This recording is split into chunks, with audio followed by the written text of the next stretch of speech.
Have you ever thought about chores as being child abuse? Well, I hadn't either, but I shared a post on Instagram about our system for organizing chores in our family, and I was shocked at the number of negative comments that it received from people who believe that giving your children chores is akin to child labor and abuse. One comment said, "Parents who want to do less things by dumping it on kids should be ashamed of themselves. Kids do not need to have regular chores in order to learn responsibility, and you know this very well. You aren't teaching, you are using your kids." Another comment said, "There's plenty wrong and abusive in making children feel they must contribute to the household. Why? Because it's putting undue pressure on children, pressure that they should not have." One more simply states, "Children should not be made to do regular chores." And finally, chores for kids? More like mom and dad don't want to do their household duties. This concept wasn't entirely new to me. I had come across it in some out-of-the-way literature, but I had never come across anyone who actually believed it. It seems common sense to most parents that using chores can help your children learn responsibility.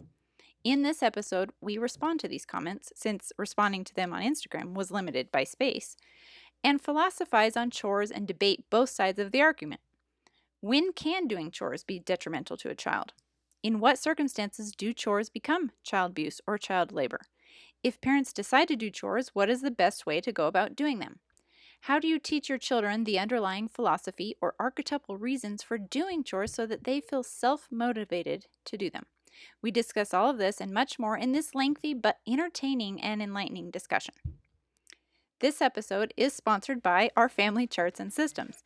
If, after listening to this podcast, you decide that chores are important to your family, then let us help you get organized and systematized with our complete done-for-you fillable and printable charts. This bundle also includes family mission statements, examples of morning routines and daily schedules, device usage contracts, meal schedules, and much more.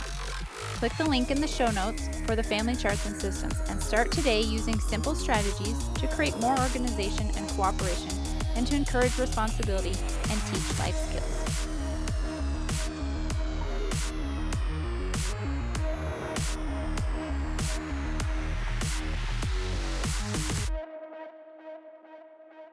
Hey everybody, welcome to another episode of the Extraordinary Family Life Podcast. We are your hosts. I was going to skip that this time, thank you. And we're happy to have you guys here with us. We love talking about all things family, man. Mm-hmm. From marriage, parenting, family lifestyle, family legacy, family culture, cool stuff. And then, you know, family life is so complex, you guys. Sometimes I think we view it too simply. Black and white. Yeah, it's really black and white. Or we just haven't given it adequate thought. Just really trying to wrap our heads around in a deep way. Almost like, you ever had massages? Or sometimes you go get a massage and it's so light. It's like they're just rubbing the outer layer of your skin. And you're like, oh, okay, well, it feels good. And then you go to, a place and they're using their elbows and heels, right. And they're getting the deep muscle that you didn't know was under the muscle. And it's that layer, right? And so sometimes we're too superficial about it. And we've been guilty of that. And we're busy. We're thinking about all kinds of things, and we're distracted or focused on whatever, and so it often doesn't occur to us. I guess this is maybe the biggest observation, I think, is that you get into life, you fall in love, you get married, and you think, let's start a family. But when do you stop and say, how are we going to approach the subject of chores with our kids? Right? That doesn't come up until like later on. But then, even then, you're like, no. And we kind of follow what our parents did, or we react negatively to what our parents did. Well, my parents did too many chores, so I'm not doing that. Or, of course, we're doing chores. Chores is how kids learn responsibility and hard work. And we have these kind of little memorized or ingrained scripts that we've been handed. Paradigms. Yeah, these little paradigms. And so we pick up this ideology around it, and that's it. That's the end of it. Of course our kids are doing chores. Gosh, what are you thinking? And then there we go. We move on because we think it's so black and white. Kids do chores. Or some people will be like, no, my kids are not doing chores. Chores are not helpful for kids, so we're not doing them. And that's it. That's the end of the conversation. That's the end of the dialogue. That's the end of the thought process. Except for just having it done. But we don't it done. revisit it. We don't think deeply, most of us. We don't philosophize about that's chores. Where I was going. I was like, we don't get into the deep philosophy behind chores. And some of you listening to this are like, "Oh, wait a minute. Well, it's way too simple. There's no need to even philosophize." And to you, I say, "Whoa, hold on. Before you turn this off, before you think about stepping away, about everything, and that's not just to make things more complex than they are. There's actually a lot of depth and a lot of significance to simple things. Not that we have to make them complex, but if we're not careful about exactly why we do what we do and the exact outcome we're seeking, and then how we approach it, I guess that's where everything gets so complex, because one family might say, yes, we're doing it, and the other one says, yes, we're doing it, but they both approach it so differently. Yeah. Their implementation is so far off, it has a completely different result. And so then you're like, well, wait do chores work or not work? Yeah. Are chores important or not important? And how much, and how often, and what age? And then all of a sudden you're like, wow, this is way more complex than I thought. Right. Well, and what you were talking about for a minute there, of philosophizing about it, I think that it's powerful, and this is one way we approach life in general, to philosophize about all the small things, because that adds a lot of depth to it. And I know in our own parenting, that's made a huge difference, because we have philosophized about the small things. When our kids ask us something like, well, why do I need to wash the dishes, right? We have a deep, meaningful answer. It's not just because I said so, or because we do chores, or because, you know what I mean? Like, we're able to give explanations. And that's something that our older kids especially have expressed to us that they're grateful for, that, like, you know, you never just said we had to do something just because. You always gave us a really good reason that made sense, so that we were like, oh, yeah, okay, that makes a lot of sense. We'll do that.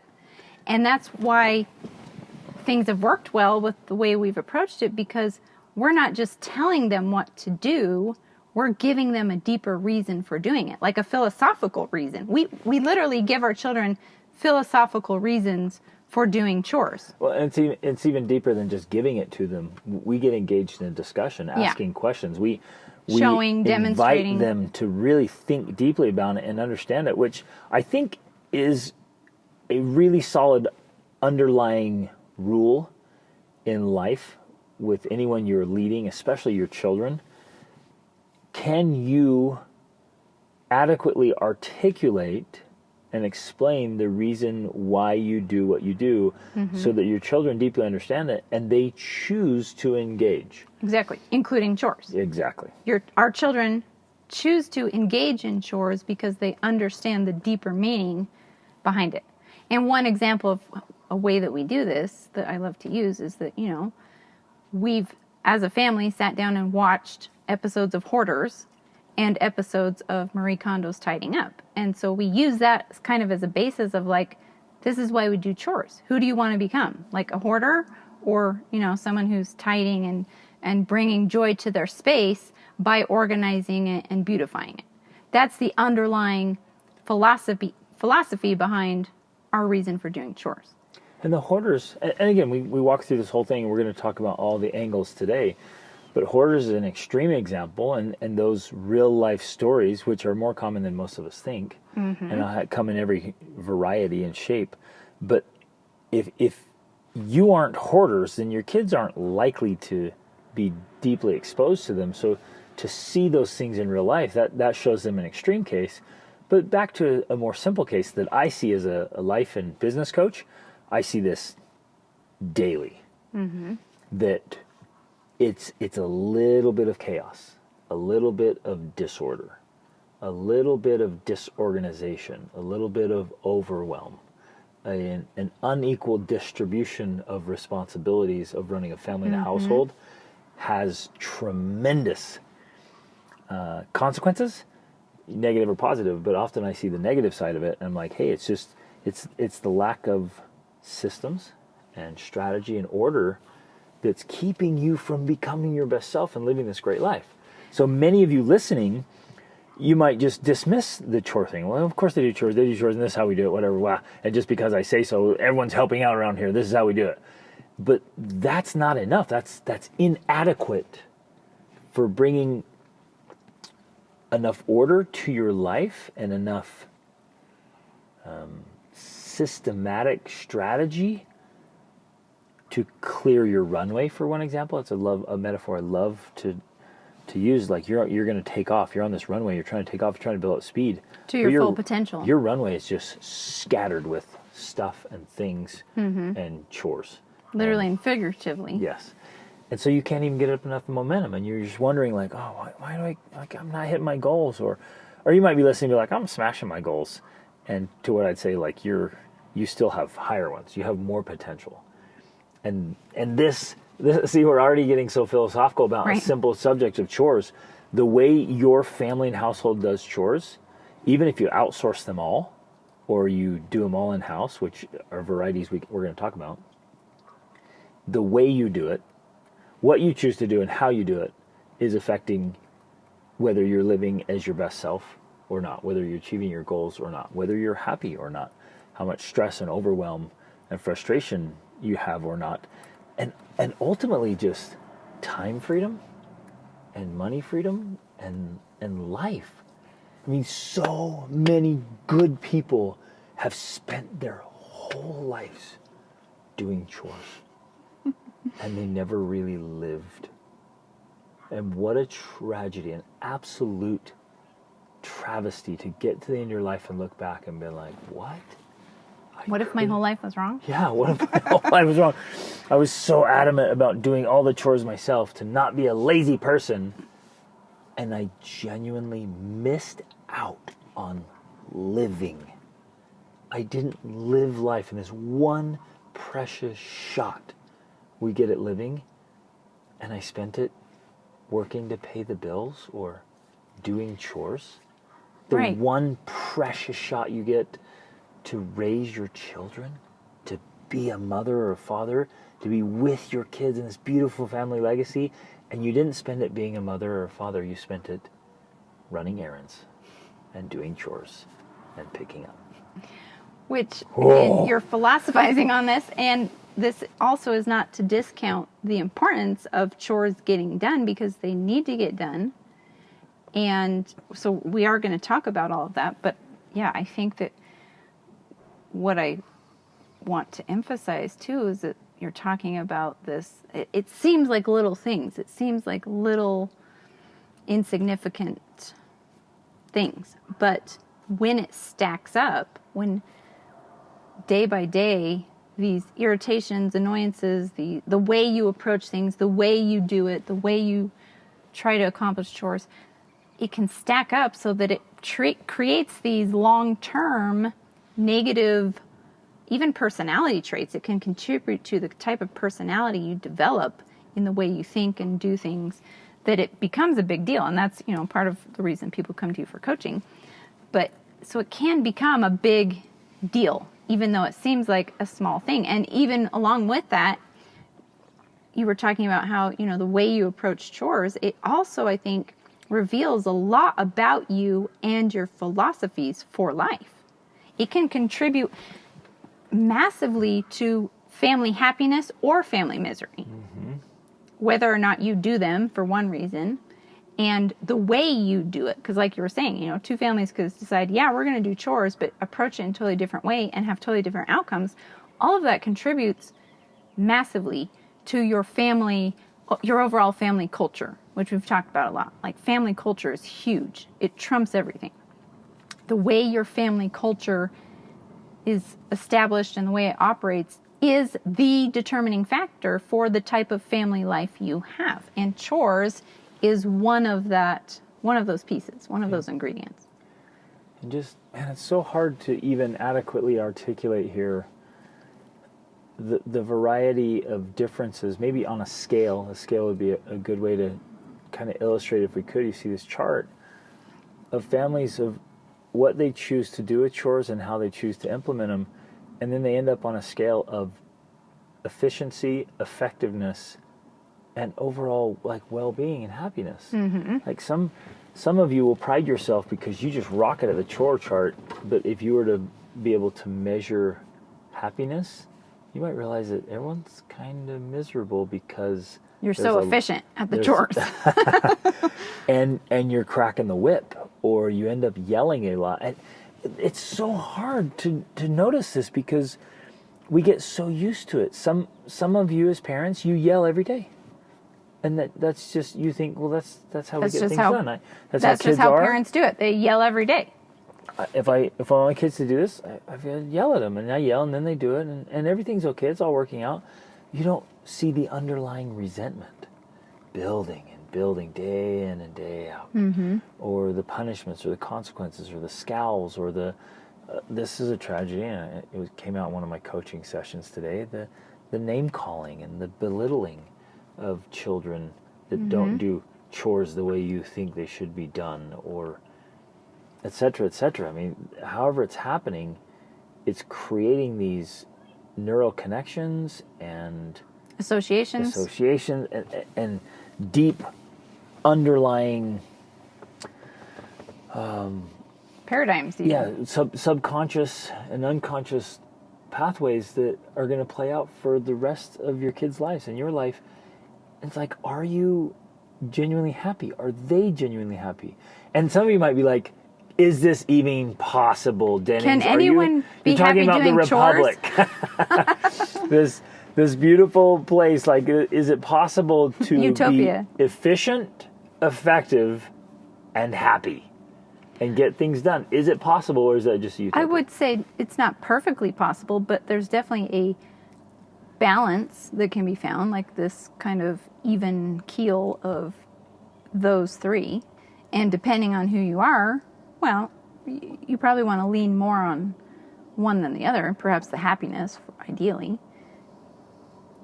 But yes, it's possible to have it better than it is now. Yeah, 100%. So now, well, I was just going to say, people might be like, why are you even talking about chores? Like, obviously, chores should be done. And one of the reasons we decided to talk about this today was because I did this Instagram post. All I did was I took a picture of our chore board at our house. And I posted it. And I said, this is our chore board. Now, and I also explained in the post, I'm like, this is an ideal we strive for. This is not what we do every day. I had like Monday, Tuesday, Wednesday, like what we do on those days. And that's not like exactly what we do. But it's there as an ideal that we strive for, and also to remind us that we're trying to be clean people. We're trying to be neat. We're trying to bring order to chaos. And, I've posted about chores before, and no big deal, but for some reason, this post, and maybe it was the certain hashtags I used, I don't know, I got all of these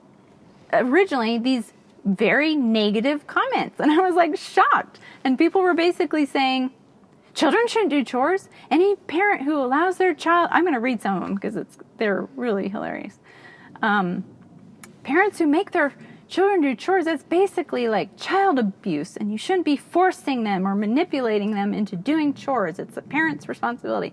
And so as I was reading these, I was like, wow, let's do a podcast about doing chores. Because the varying degree of comments and responses exposes the complexity of what most of us assume is a very simple subject. And so it's worth examining all angles and really, and those of you who are listening, I want you to think like, what's your initial response to chores as we've been talking about it? And then as we go through, see if your perspective changes. Yeah. If your ideas change, if you're like, oh, you know what, maybe I want to see this a little bit differently here, and try to come up with a very clear philosophy and framework for how you want to approach chores in the most effective way. Don't just dismiss this. Don't just brush it off and be like, oh, what we're doing is working. Well, what does working even mean? Exactly. Because you might be getting the chores done all the while building massive resentment. Exactly. It's going to play out. Right. Yeah, because you even mentioned when I first talked about doing this, you were like, well, I don't even know if our listeners are going to assume, we think our listeners would assume, well, yeah, of course we're going to do chores. Our family's going to do chores. And so Greg was like, should we even talk about this? But as we discussed it together, we thought, well, yeah, there's a lot of complexity here, like we already introduced. And so we do want to go through those levels of complexity and discuss, should they be done, chores in general? If so, how do we approach them? And where are the dangers and pitfalls of doing chores in a way that isn't actually working, in that it's not, even if you're getting the chores done, it's not contributing to family happiness and peace. Yep. Because we definitely don't believe that chores should get done in the name of ruining relationships with your kids. Or their own well-being, or, well, in that case, like, even at the expense of other more important things, say right. Education, for example. Right. And for younger children, play. Yep. Play definitely comes into those more important things for small kids. Or health and fitness. Yeah. I mean, there's so much here because there's a hierarchy. There's a hierarchy. Exactly. There's this hierarchy of everything. So let's start there. Let's start on the basis, all of us, that if you have a family, if you're married and you have children, there's a lot that needs to be done. If you have more children, there's more that needs to be done. So if you're new to our podcast or our audience or community, we have 7 children, ranging from 19 to 5. Almost 20. And we travel a ton, and we have multiple businesses. So there's a lot that has to be done to run a family. Yes. So we'll start with that framework, all kinds of things. Chores, I guess, are things that fall under this category of, usually it's things that need to be done regularly, if not daily, just to keep up, maintain cleanliness, order, taking care of stuff and things and schedules and property, on and on and on, right? Right. I would say there is even a hierarchy of chores. The most basic ones being, there's certain things you have to do just to be alive. Right. Like you have to eat, so that's part of a chore. You have to clean or you're going to be getting sick. Like you have to shop and prepare food. That's a chore that has to be done. And then, of course, part of that includes then cleaning up afterwards, because and this was fascinating because living abroad and in other countries helped me to realize this even more so than living in the States. Like, if you don't clean up after yourself, I remember vividly, because it's not like I was a naturally neat person per se. I remember vividly living in countries where there were a lot more critters and bugs.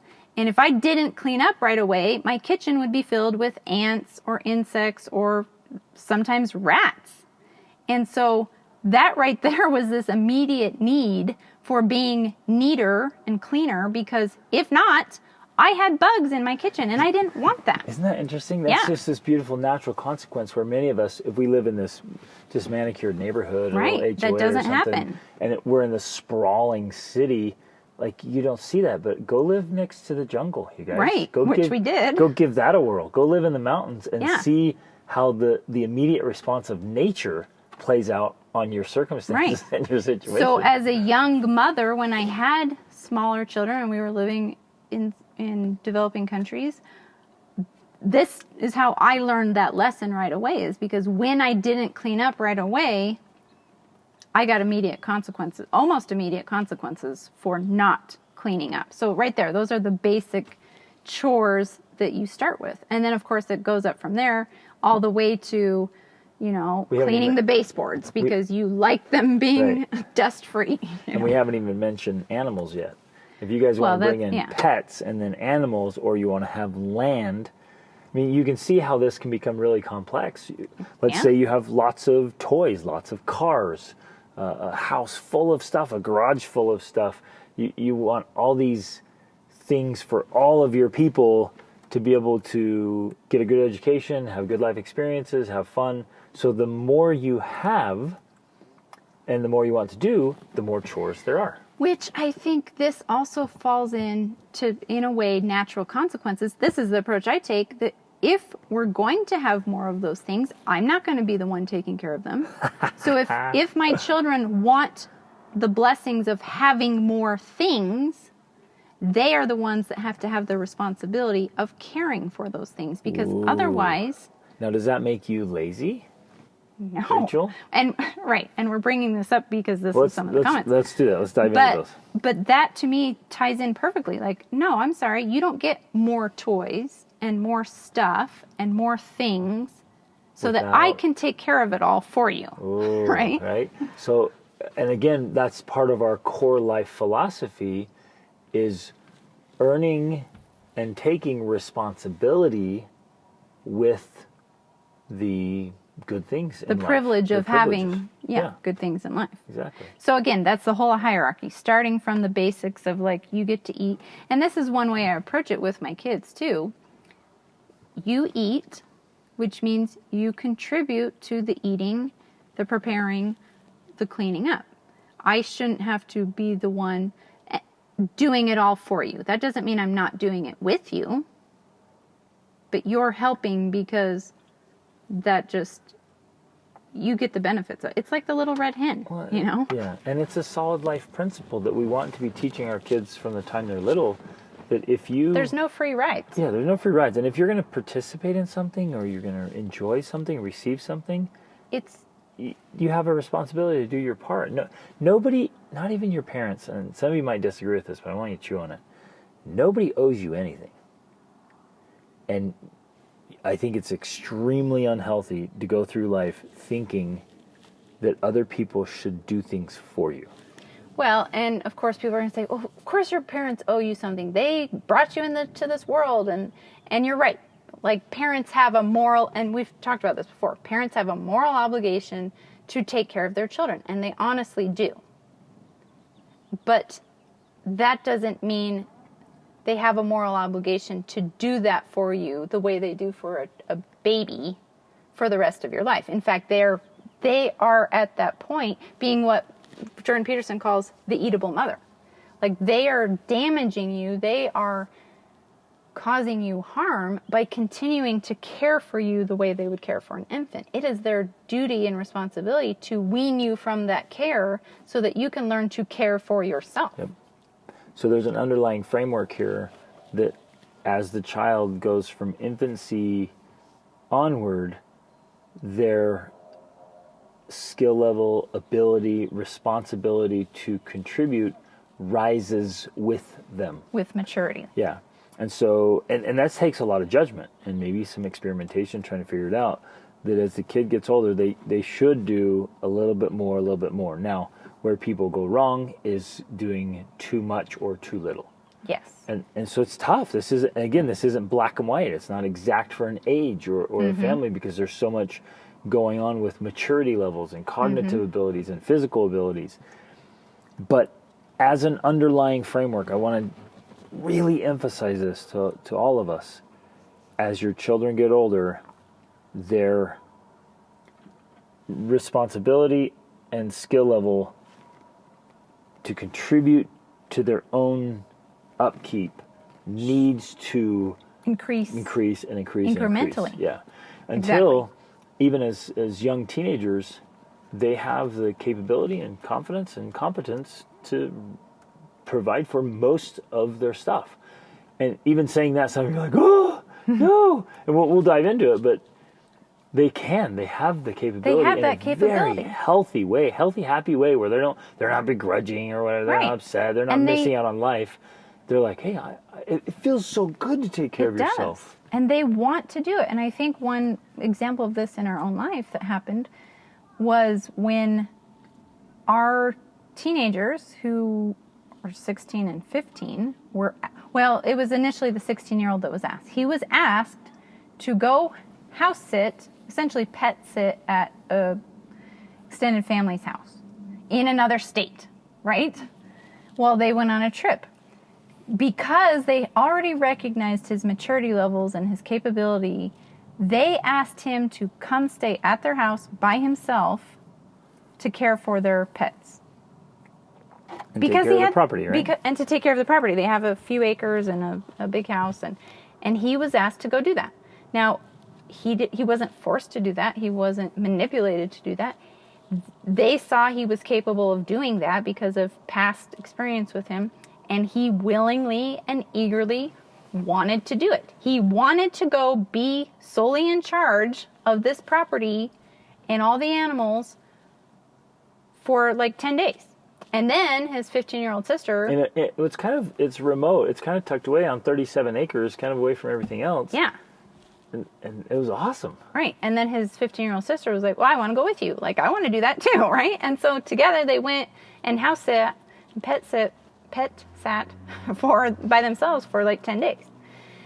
But it was something they wanted to do. They didn't feel that it was forced upon them or that they were incapable of doing it. They felt very capable and competent to be able to take care of it because they already had the skills and ability to care for a house, to clean a house, to take care of animals, to be responsible. They were able to do it. And to do it all joyfully. Right. Joyfully. They wanted to. They were usually excited. Turn on some music, have a good time, and they make a great time of it. Right. Okay, let's dive into these comments because they're going to be, I think, interesting and fun and lots of other stuff. I don't know if I'll read them all because some of them are very long. I was surprised at the lengthy comments that I received on this post. Okay, so this one says, parents who want to do less things by dumping it on kids should be ashamed of themselves. Kids do not need to have regular chores in order to learn responsibility, and you know it very well. It amazes me that so many people seem not to realize that kids... Greg's over here laughing. I'm trying not to laugh. That kids aren't here to help adults, but parents are here to care for and provide for kids.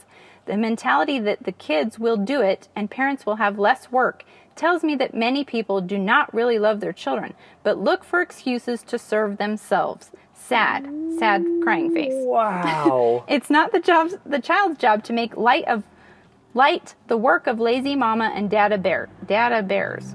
Also hypocrites. If a child has regular chores, then obviously they know how to do them, so you aren't teaching, you are using kids. Angry face. Wow. Oh, this is good. I hadn't heard that one. Yeah. Does that one keep going? No, that's the end of that one. Okay, wait, we got to break that down. Yes, let's break it in. There's so much there. Okay. Okay, go Okay, bit by so bit. parents who want to do less things by dumping it on kids should be ashamed of themselves. Agreed. Yes.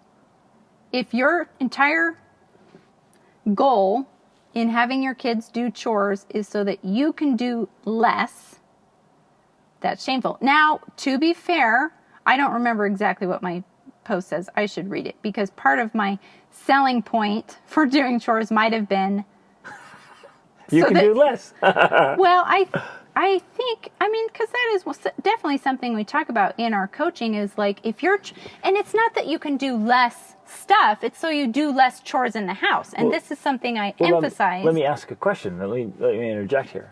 What? Is it mama's responsibility or mom and dad to do everything? So you have to answer that question for yourself because that's the core of your philosophy.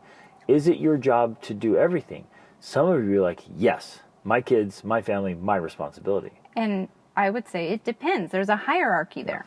If you're a new mom with a newborn baby, absolutely, yes. It's your job to do everything you can. Now, even that being said, we talk a lot about this in our coaching, that in ancient societies and even in more developed countries, the mother is not responsible for doing it all. She has help from aunts and uncles and cousins and mothers.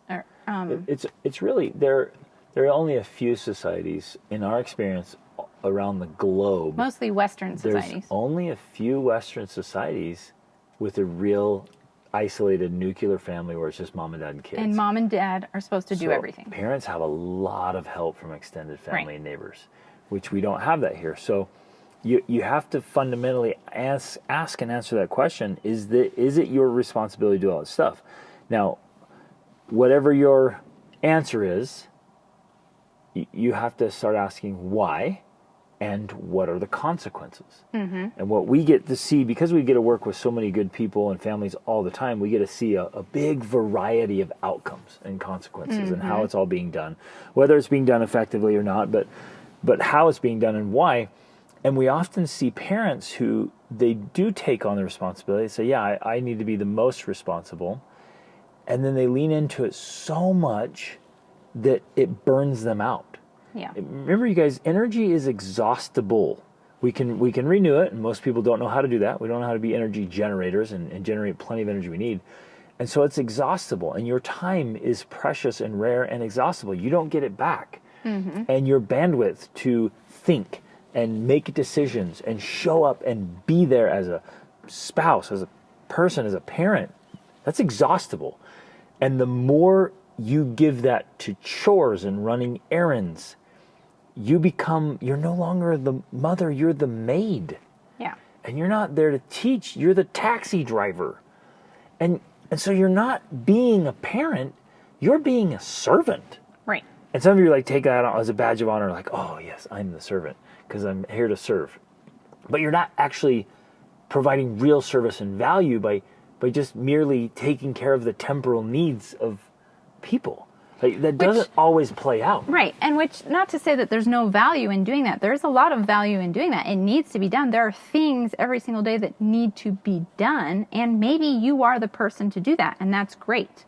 But there are certainly some things that, one, either need to be ignored and not done or postponed or purposely procrastinated, or you get someone else to do that. Whether that's hired help, going back to the mother with the new baby, right? Because you're saying, yes, I'm the mother, it's a new baby, I have to do everything for this baby. You're right, but does that also mean you're supposed to wash all the baseboards and mop all the floors and, everything else in the house that could and should be done or wants to be done? Like, at what point do you draw the line with, I have to do everything?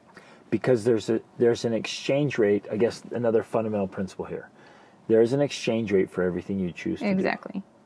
And at some point, you cannot do it all. Right. And if you try, there will be consequences on your sanity.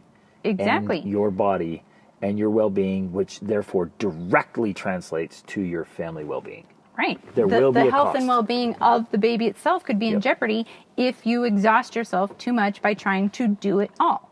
So it's a faulty belief that parents are supposed to do it all. They can't do it all, and they shouldn't do it all if they're trying to be intentional parents. The parents are going to do the things that only they can do. Just like you always talk about. No one can do your push-ups for you, except for you. There are some things in parenting that only you can do. Not some things. There's a ton of things. You guys, nobody on this planet can be a father to my children. I am their father. But there are billions of people who could mow my lawn. Or teach them how to mow your lawn. Or whatever. Like, there's so many things that we are big advocates of outsourcing.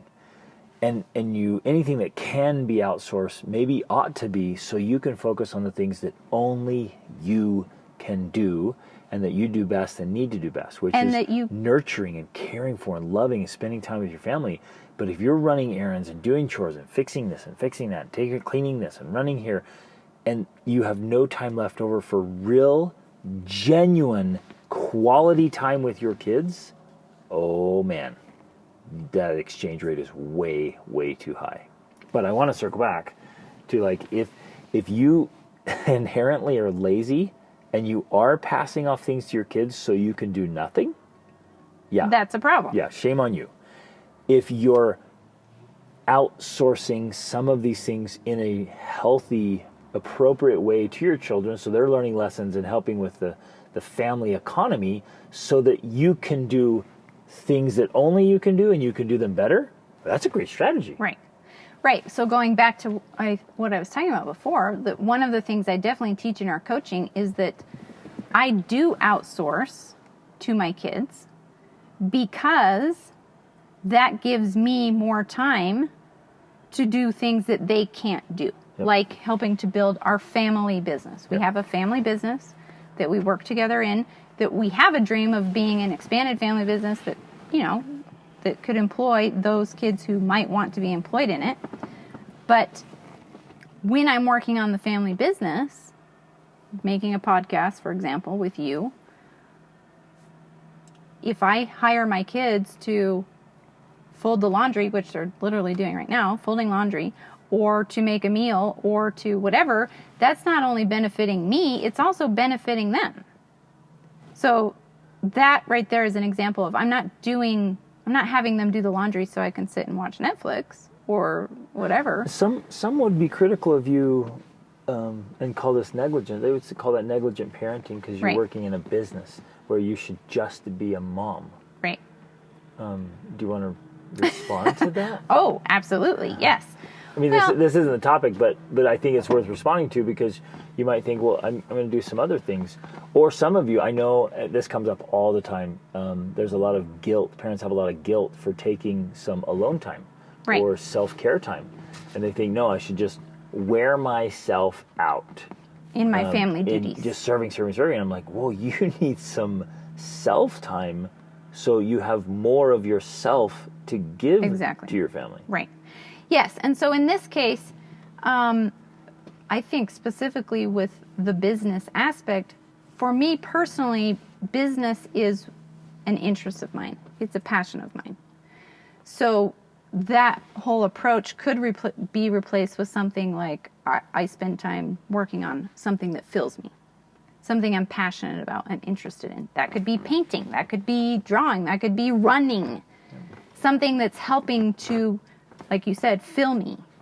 For me, that is business. For some people, it's not. Although some people might need to or want to invest in a business to grow the income so that there's more money for experiences and education and that type of stuff. And I think that's also valid. Making money or pursuing money is not a bad thing. Right. So in that, I mean, basically that's the approach we have because I think one of the things that happens, it's a pitfall for a lot of parents, like you were talking about, is they wear themselves out in parenting, forgetting that they are actually first an individual and then second a couple. Yep. And so they don't devote time to their individual growth and development, and they don't devote time to the couple development. And those things suffer at the expense of being a parent. Yeah. And so then the family falls apart because the individual is literally falling apart. Yep. I remember, and the marriage is falling apart, but going back to this, I remember one time during, the crazy years of raising kids, feeling like I had lost my individuality. Yep. Like I literally felt like I was not a person. I was just a doer of things that needed to be done. And none of them were things I wanted to be done, that I wanted to do. They were just things that had to be done, like the laundry and the chores and all of that. And that made me a less capable mother. Yep. And when I focused on making time for myself as an individual person, that strengthened my ability to mother in a better way, besides the fact that it sets an example for my children of how to live, of how to be a person in the world. And so that's my approach. In a very real way, you're modeling for them how to be a happy, healthy, productive human being, and you're earning an income that provides for experiences that off-the-chart experiences for these kids to even way surpass us in the cultivation of their potential. Right. And there's so much there. And again, I just can't emphasize this enough. The very best thing you can do for your children is to make the most of yourself. Not to their neglect, nor to neglect of anything else, but to be optimized in a way that you still continue to grow as an individual. And I see this all the time, and you might be listening and just be like, I don't know, no, I'm all in. And you don't get to see what we see on a regular basis, just across the span of the earth. We just get to see this where, some of them take on this badge of honor of just like, this is it, and they just wear themselves out. And we get to see the train wreck of their own psychology or their own emotions, their own spirituality, their own health. They destroy their health or their relationship. So the marriage falls apart and it's a strain for a long time and then completely dies later on. That ugly scenario. Or the kids grow up and the parents, we did it. We did all this, and then they all just fall apart. And I see out there, it's like, well, that's just life. I'm like, no, it's not. You made that bed. That's yours. You built that mess. Every last piece of it is your disaster because of the way you approached it. So you have to play the long game. You have to have this big perspective around this, or you run into a lot of troubles. Let's keep going with her comment. Okay. So kids do not need to have regular chores in order to learn responsibility. That's true. It's not necessarily that chores themselves teach responsibility and that responsibility can't be taught in any other way. That's basically what I'm saying. But chores also can be a way to learn responsibility, right? So, and which I would love to talk to this person. Which adult do you know doesn't do daily things to be responsible? It's usually ones that don't have control of their lives. But even the most chaotic, out of control person has things they have to do every single day just to exist. Yeah. I don't know of any mentally functioning adult that doesn't have things they have to do every day to maintain their own existence. Right. So which is the basis of a chore. Why wouldn't you teach your children that? Exactly. I don't get that. Like you're literally raising them in this false reality. Like you don't have to do things for your daily maintenance. Like what? The laundry will just show up in your drawer. The fridge will just be always there. Meals will be prepared for you. Look, the bills I'll come will in, be dress you. I'll brush your teeth. I'll bathe you. I'll do everything for you, and you don't have to do anything. Like what? Yeah. What kind of crazy world? So yes, responsibility can be learned in other ways besides just chores, but yet at the very basis of responsibility is the ability for you to care for yourself on a daily basis, and that is the basis of chores. And you have to for your own existence. Right. Now, you don't have to be extravagant. You don't have to go beyond, and some parents make this mistake. They go beyond there. They got all kinds of chores, and they have their kids endlessly doing chores. Right. I mean, which we're going to talk about. We'll get there. But, yes, can you learn responsibility outside of chores? Of course. But done well, responsibilities is doing chores daily is a really great model for becoming an adult, which isn't that... Why are we raising children? Right. Are we raising children to be children? Or are we raising children to be a great adult? Right, which is going to be addressed because there were a couple of comments that brought that up and mentioned that. And we're saying, no, you're not raising adults. You have children and they need to be children. They need to be able to play. So we're going to talk about that because I don't disagree with that, but we're going to talk about how that ties in. Well, let's emphasize that for a moment, just right now. Kids need lots of playtime. Yeah. And they need downtime. And they need free time. And they need recovery time. So do adults, though. Yes, exactly. Perhaps less so. Maybe not.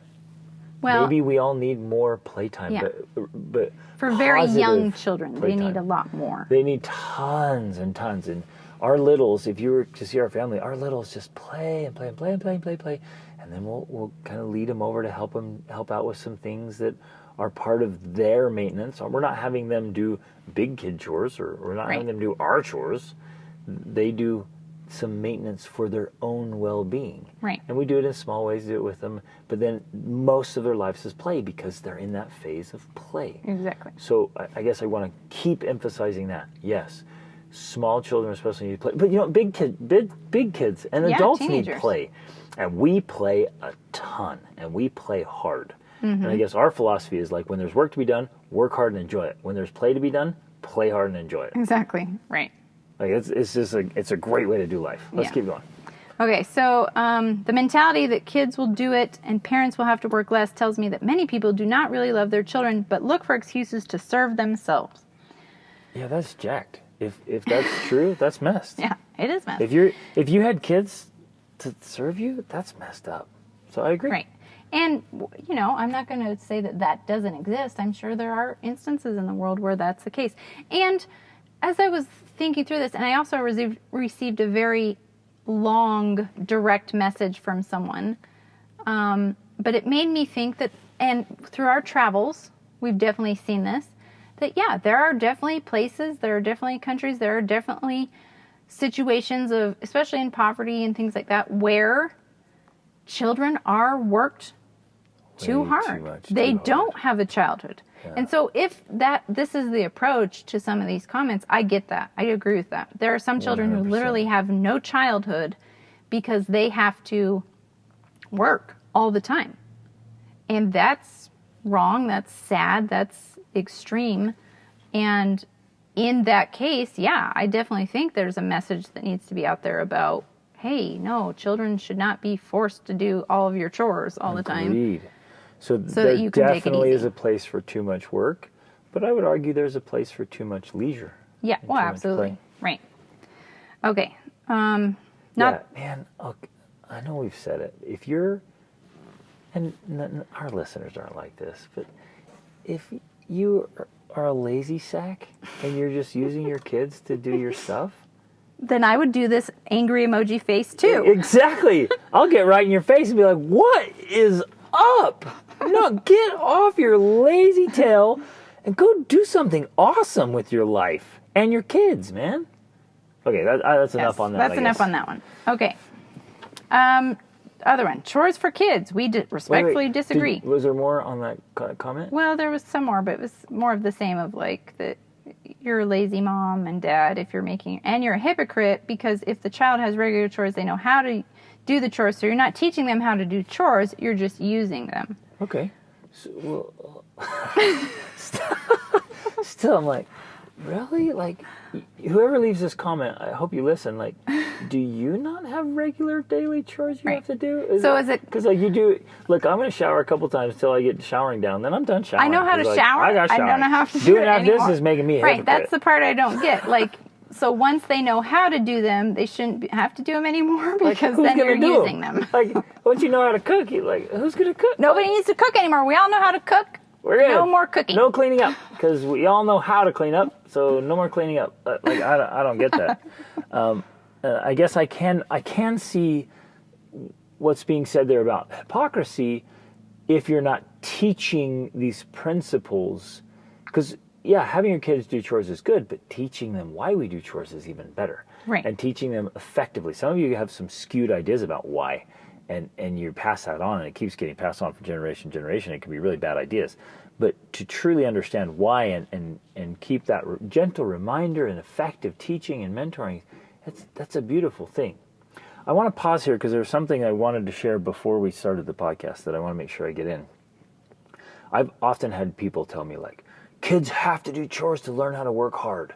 I heard that so many times, endlessly, until finally I was just so sick of hearing it. I'm like, if I hear that stupid idea again, I don't know what I'm gonna do.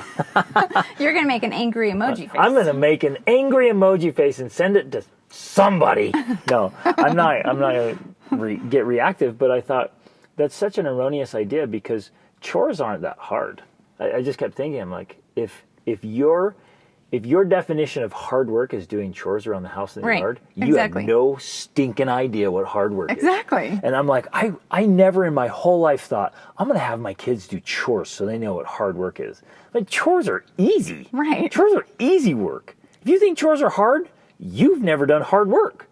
And I invite you to come work with me somewhere. Like, let's go put in some work, and you'll be like, dude, chores are a walk in the park. Right. Chores are a vacation compared to real hard work. So when I want to teach my kids hard work, it's never through chores. I've never thought, kids, we're going to do chores so you learn how to work. Bogus. Right. We're going to do work. We're going to do chores so you learn how to live in the world as an effective functioning human being. That's essentially what chores are for. Like we've emphasized already, if you want to eat or cook or clean up or be clean at all, you have to do chores. And then we, in our family, we outsource a lot. And so we'll teach the kids how to do it, but then we won't necessarily keep them doing it because we can hire someone else who's so grateful for the work. So grateful to have the work. We'll have them come in and do the work. Our kids know how to do them. We've taught them, we've raised them, they know how, they're not lazy. We bring someone else in to do the work, so now our kids can go on to bigger and better things that only they can do. Right. I think a good example of this is actually bathrooms, because I've taught my kids how to do the bathrooms, right? They all know how to clean a bathroom, but I don't make them all clean the bathrooms because nobody really likes cleaning the bathroom. You know, I don't really like cleaning the bathroom. So for a while, I outsourced it. And I would pay someone to come to the house, and it was only once a month to do a deep clean on the bathrooms. And I have 5 bathrooms, and I paid $125, right? Well, hashtag worth it. Hashtag worth it. But I also gave them the option, because when they're trying to earn money, they'd be like, Mom, do you have any jobs I can do to earn extra money? And I said, yeah, I pay $125 to have all 5 bathrooms cleaned. you can do that. And I've had several of the kids take that up on me. Yeah. Take me up on that. They're like, okay, I'll do that. I don't like necessarily cleaning the bathrooms, but I'll do it for $125. And so that's, I think, a good option there or good example of like, yeah, they know how to do it, but I'm not forcing them to clean the bathrooms every time because I don't want to do it, because I don't want to do it. I hire someone else, but it's there as an option if they want the money. Yep. And we're constantly emphasizing, like, we want you to do the highest and best stuff. If they have educational pursuits, life pursuits, Passions. goals, hobbies, passions, and they're like, hey, I really want to pursue this and work on it. Can I get out of chores? There's been so many times we're like, yeah, absolutely. Yeah. We can hire somebody to do chores, but nobody can go practice your craft or your passion for you. You cannot outsource Right, just like practicing a skill. Sorry, doesn't just cut like it. no one can do your push-ups for you. They also can't practice the piano for you or do your gymnastics flips or whatever. I immediately, today I could hire someone to come vacuum the house so that my son can practice guitar or practice parkour, or my daughter can go to horseback riding lessons, or like, again, you can come up with so many things that like nobody else could do for them. So that's a really important principle. Yeah. So this next comment here, because I think it kind of ties into what you're saying. Chores for kids, we respectively disagree. Why? Visit our page. We have lots of information. So it's kind of self-promotional. First of all, if you really care for kids, you will take seriously what we have to say, even if you disagree. And then I responded saying, there's nothing, because I did look at their page and it was basically like, you using your kids to do chores is child abuse. That's basically what it's saying. Child labor. It's abuse. To use your kids to do chores. Wow. Okay? And so it just had a lot of different like quotes and things on their page about why having your kids do chores was child labor and abuse. Now, so I responded after looking at it for a minute, saying, I don't see that there's anything wrong in teaching children to contribute to the normal work that's involved in being alive, like we've been talking about. Yep. If you want to eat, you need to, at the very least, gather food. Like, right? If you're a hunter-gatherer out in the woods, you've got to go gather some food or something. You've got to pick some berries. That's the very basis of chores. You're trying to be alive. You're contributing to your own survival. And it's always age and maturity appropriate. Absolutely. Capability appropriate. Right. So I get what they're saying. They might say, look, if you have your 7-year-old out or your pushing this 2-year-old lawnmower back and forth all day that's child long, labor. like, okay, I agree with that. Not so good. Right. Agreed. But if you're asking your 15-year-old to fold his own laundry and put it away and pick up his room, I don't think that's child labor. Clean the toilet he uses and do the dishes he used. Like, what? Right. Wipe up your spot on the counter there because you spilled. Like, I don't see that as being child labor. I see that as a very basic, you're alive, you create a mess by being alive, and you need to learn how to pick up your own mess. Absolutely. That's the basics. And help, as appropriate, help with family responsibilities. Right. Because there's just the nature of being in a family. There's individual things and then there's family things. Right. And they can help as they can, as they're capable and able, they can. Now, I guess I really want to say, yeah, of course there are people who are out there abusing their kids. Absolutely they are. Using and for using child them labor for child and doing labor. having them do way too much inappropriately. I've seen that a lot. So, yes, that's valid. Sure. And I guess we're not talking to those people. Right, we're not. And we're not promoting that message for sure of chores equals get your kids to do everything for you. Yeah. Back to the other ideas so that you can do less. That's just a given. That's just messed up. So, and then I also said, chores is about helping them to develop respect for themselves, their environment, and recognize the personal power they have. Yep. They do have this power in a way over their environment. Yep. They have the ability to bring order to chaos. And that's an essential archetypal every need. Human wants that and needs that. Right. It's these hierarchy of needs. Exactly. It goes back to all these fundamentals of a human being at our core. We want those things. Right. Can I bring order to the chaos around me? And in a very essential way, that is partly what chores are teaching, that I have the power to bring order to chaos around me. And it's very fascinating because I remember hearing once some mentors that we had, they were teaching and presenting, and that was one of the things they talked about. They said, and I know I do this myself, very often when we are feeling out of sorts in our mind or emotionally, mentally or emotionally, we feel out of sorts, one solution to that problem is to bring order to your environment in a physical way. Yep. And so I do this a lot. If I feel emotionally off, upset, angry, frustrated, overwhelmed, if I go around bringing order to my physical environment, it helps to bring order to my mind and my emotions. And so I think we can teach kids the same thing while doing chores of like, hey, you're feeling out of sorts, like, let's bring some order. We can organize this space, and it will help us to feel better mentally and emotionally as well. And you can make it fun. You turn on a song and hey, let's have a cleaning party like we do with our kids. Like, let's all clean up, and we're having a blast. We're having snacks afterwards. In fact, our kids, music and fun, and our kids called it that for years, like cleaning parties. That's what we did, was a cleaning party. But now, if you take this principle we're teaching, and you're like, that's what we're doing, and you go in and like, kids, get in here now. If you don't, there's no more food for anyone. And you start manipulating or cursing or yelling or belittling or name calling or being cruel in any way, like that it all backfires. None of that works. Absolutely. None of these principles work. So that was actually a follow-up comment that I said, that plus when done the right way, chores are play and they are fun. And even adults need to learn this, right? To view work as a joy and not as a drudgery. It's a necessary joy.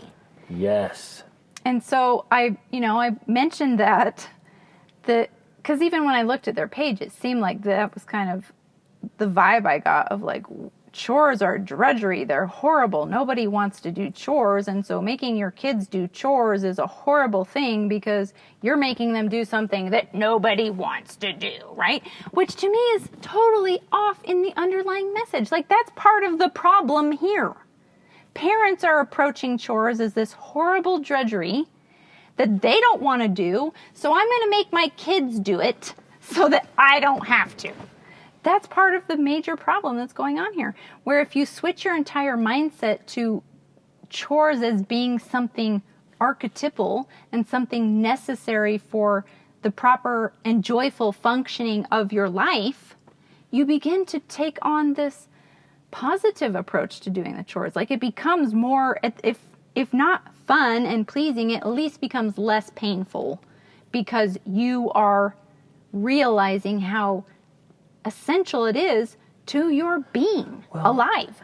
And in addition to all of that, so in my podcast, I have a podcast called Be the Man podcast.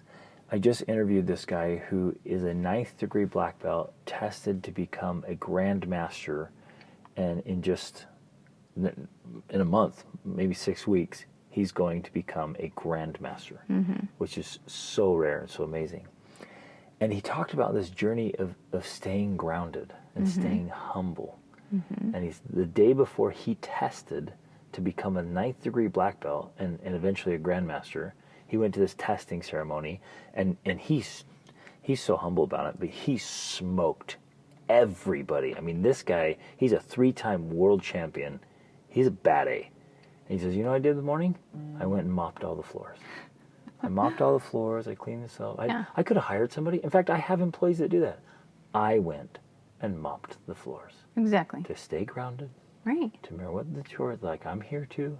Yes. And I'm humble. I'm not some special guy that's beyond this. I'm going to go mop the floors before my own competition. I love that. Awesome. It reminds me of this quote I heard somewhere, and I don't know the source of this. It could have been the Buddha or maybe some just Chinese monk said it. But it was just very simple. After enlightenment comes the dishes. Yeah. So it's like, you get enlightened and you still have to do the dishes, right? Because that's the essence of living. Yep. You have to do the chores. Nobody gets away from it. And so I think this is such a dangerous message to our kids of like, you don't have to do the chores. Well, who does? Right. I have all these questions running through my mind. Like, they have a whole website and like message is propaganda for kids not doing chores. I'm like, okay, well, number one, who does the chores then? And number two, what's the ultimate outcome Right. of kids that are taught not to do chores? Like, that is the epitome of entitlement, and like, Yeah, like you're set on some pedestal that you're above everyone else, even the Buddha or Jesus, because you don't have to do any chores. yeah, that baffles me. And so again, what's the long-term thinking? What's the end result of a child that doesn't do chores? Like, that can't work out. Right. So I said something like, the doing the chores is not about abuse or child labor, and their response was, there's plenty wrong and abusive in making children feel they must contribute to the household. Why? Wow, what? Right, hold on. They This is said, good. why, ? Because it's putting undue pressure on children. Pressure that they should not have. In the family, the parents are the carers and the providers, not the children. Making kids do regular chores that really are the parents' responsibility is in reality child labor. If you got an adult, we'll address that. Let me. Okay. Well, just a quick pause. Yeah. Yeah, you're right. If there are adult chores and there's a hierarchy of chores. Yes. Absolutely. So if I'm trying to get a child to do adult chores, so that I don't have to do them, especially. Well, that's messed up. even for whatever reason, it's just messed up. Like, a kid should only be able to do chores that they're capable of doing. And I would say, though, kids are far more capable than we think they are. Absolutely. And our kids aren't burdened. Like, all of our children help out in our family economy, and I wish you could all have the privilege of getting to know our kids thoroughly and well. None of them are like, my life is hard, this is horrible. Well, I would say sometimes our small children say, well, why do I have to do that? That's hard. And I'm like, then I bring some perspective and say, well, no, actually doing this thing would be hard. Yeah, you're right. That would be hard. But as overall beings, they're just super happy and yes, good. There's no like, my life is slavery and terrible. They all get it and they all participate, and it's awesome. Because I think especially what you're talking about here are older teens. None of them would ever say, oh yeah, I do too much. In fact, all of them would probably admit, I should do more. I could do more. Because they've said that to us. Right. And anytime they're asked to do something, they do it very willingly and happily. Yep.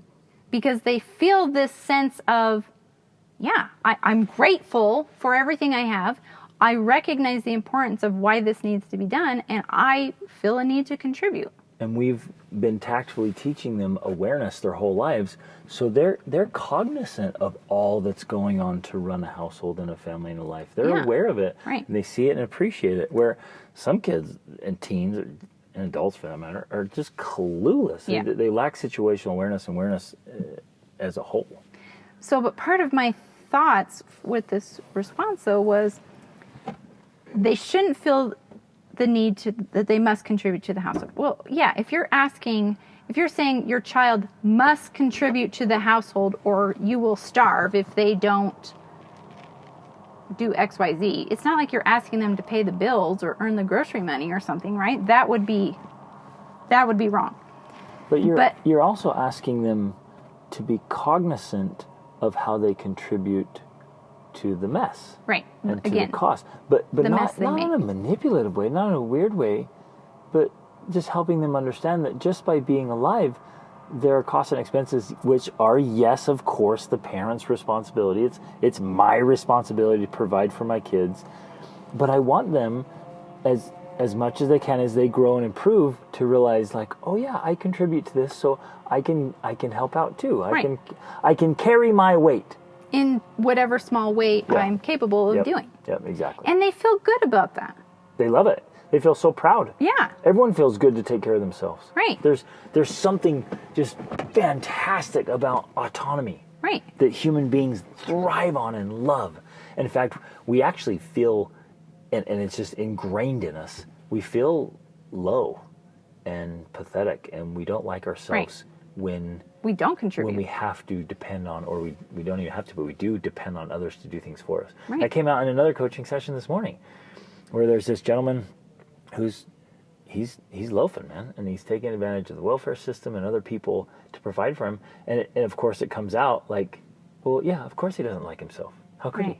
because he's not doing likable things. He's not even providing for himself, let alone the children he has fathered. And yeah, how could you like yourself if you're not even autonomous enough to take care of yourself? Right. Well, and I've seen it even with our small children, who are, our smallest ones are 5 and 8, and just like the little beam they get on their face when they do something small, like help unload the dishwasher. Yep. They're helping. I still have to put the cups up in the cupboard because they can't reach, but they just feel so proud and happy of, you know, that they're doing this thing that's helping out. Exactly. And so, yeah, I think that's the essence of it. But then this idea that it's putting undue pressure on them, pressure that they should not have. I disagree with that. In fact, I think one of the major contributing factors to some of the failure to launch that we're experiencing in society today, and this whole issue that people bring up with the millennials, is the fact that they don't have enough pressure. Yep. They don't have enough real pressure. Yep. Because they've been cushioned, they've been protected, they've been babied, nurtured, helicoptered, Yep. that they don't feel... This kind of philosophy has caused a lot of the very problem. Oh, absolutely. We removed any pressure, and so Right. they can't hold down jobs.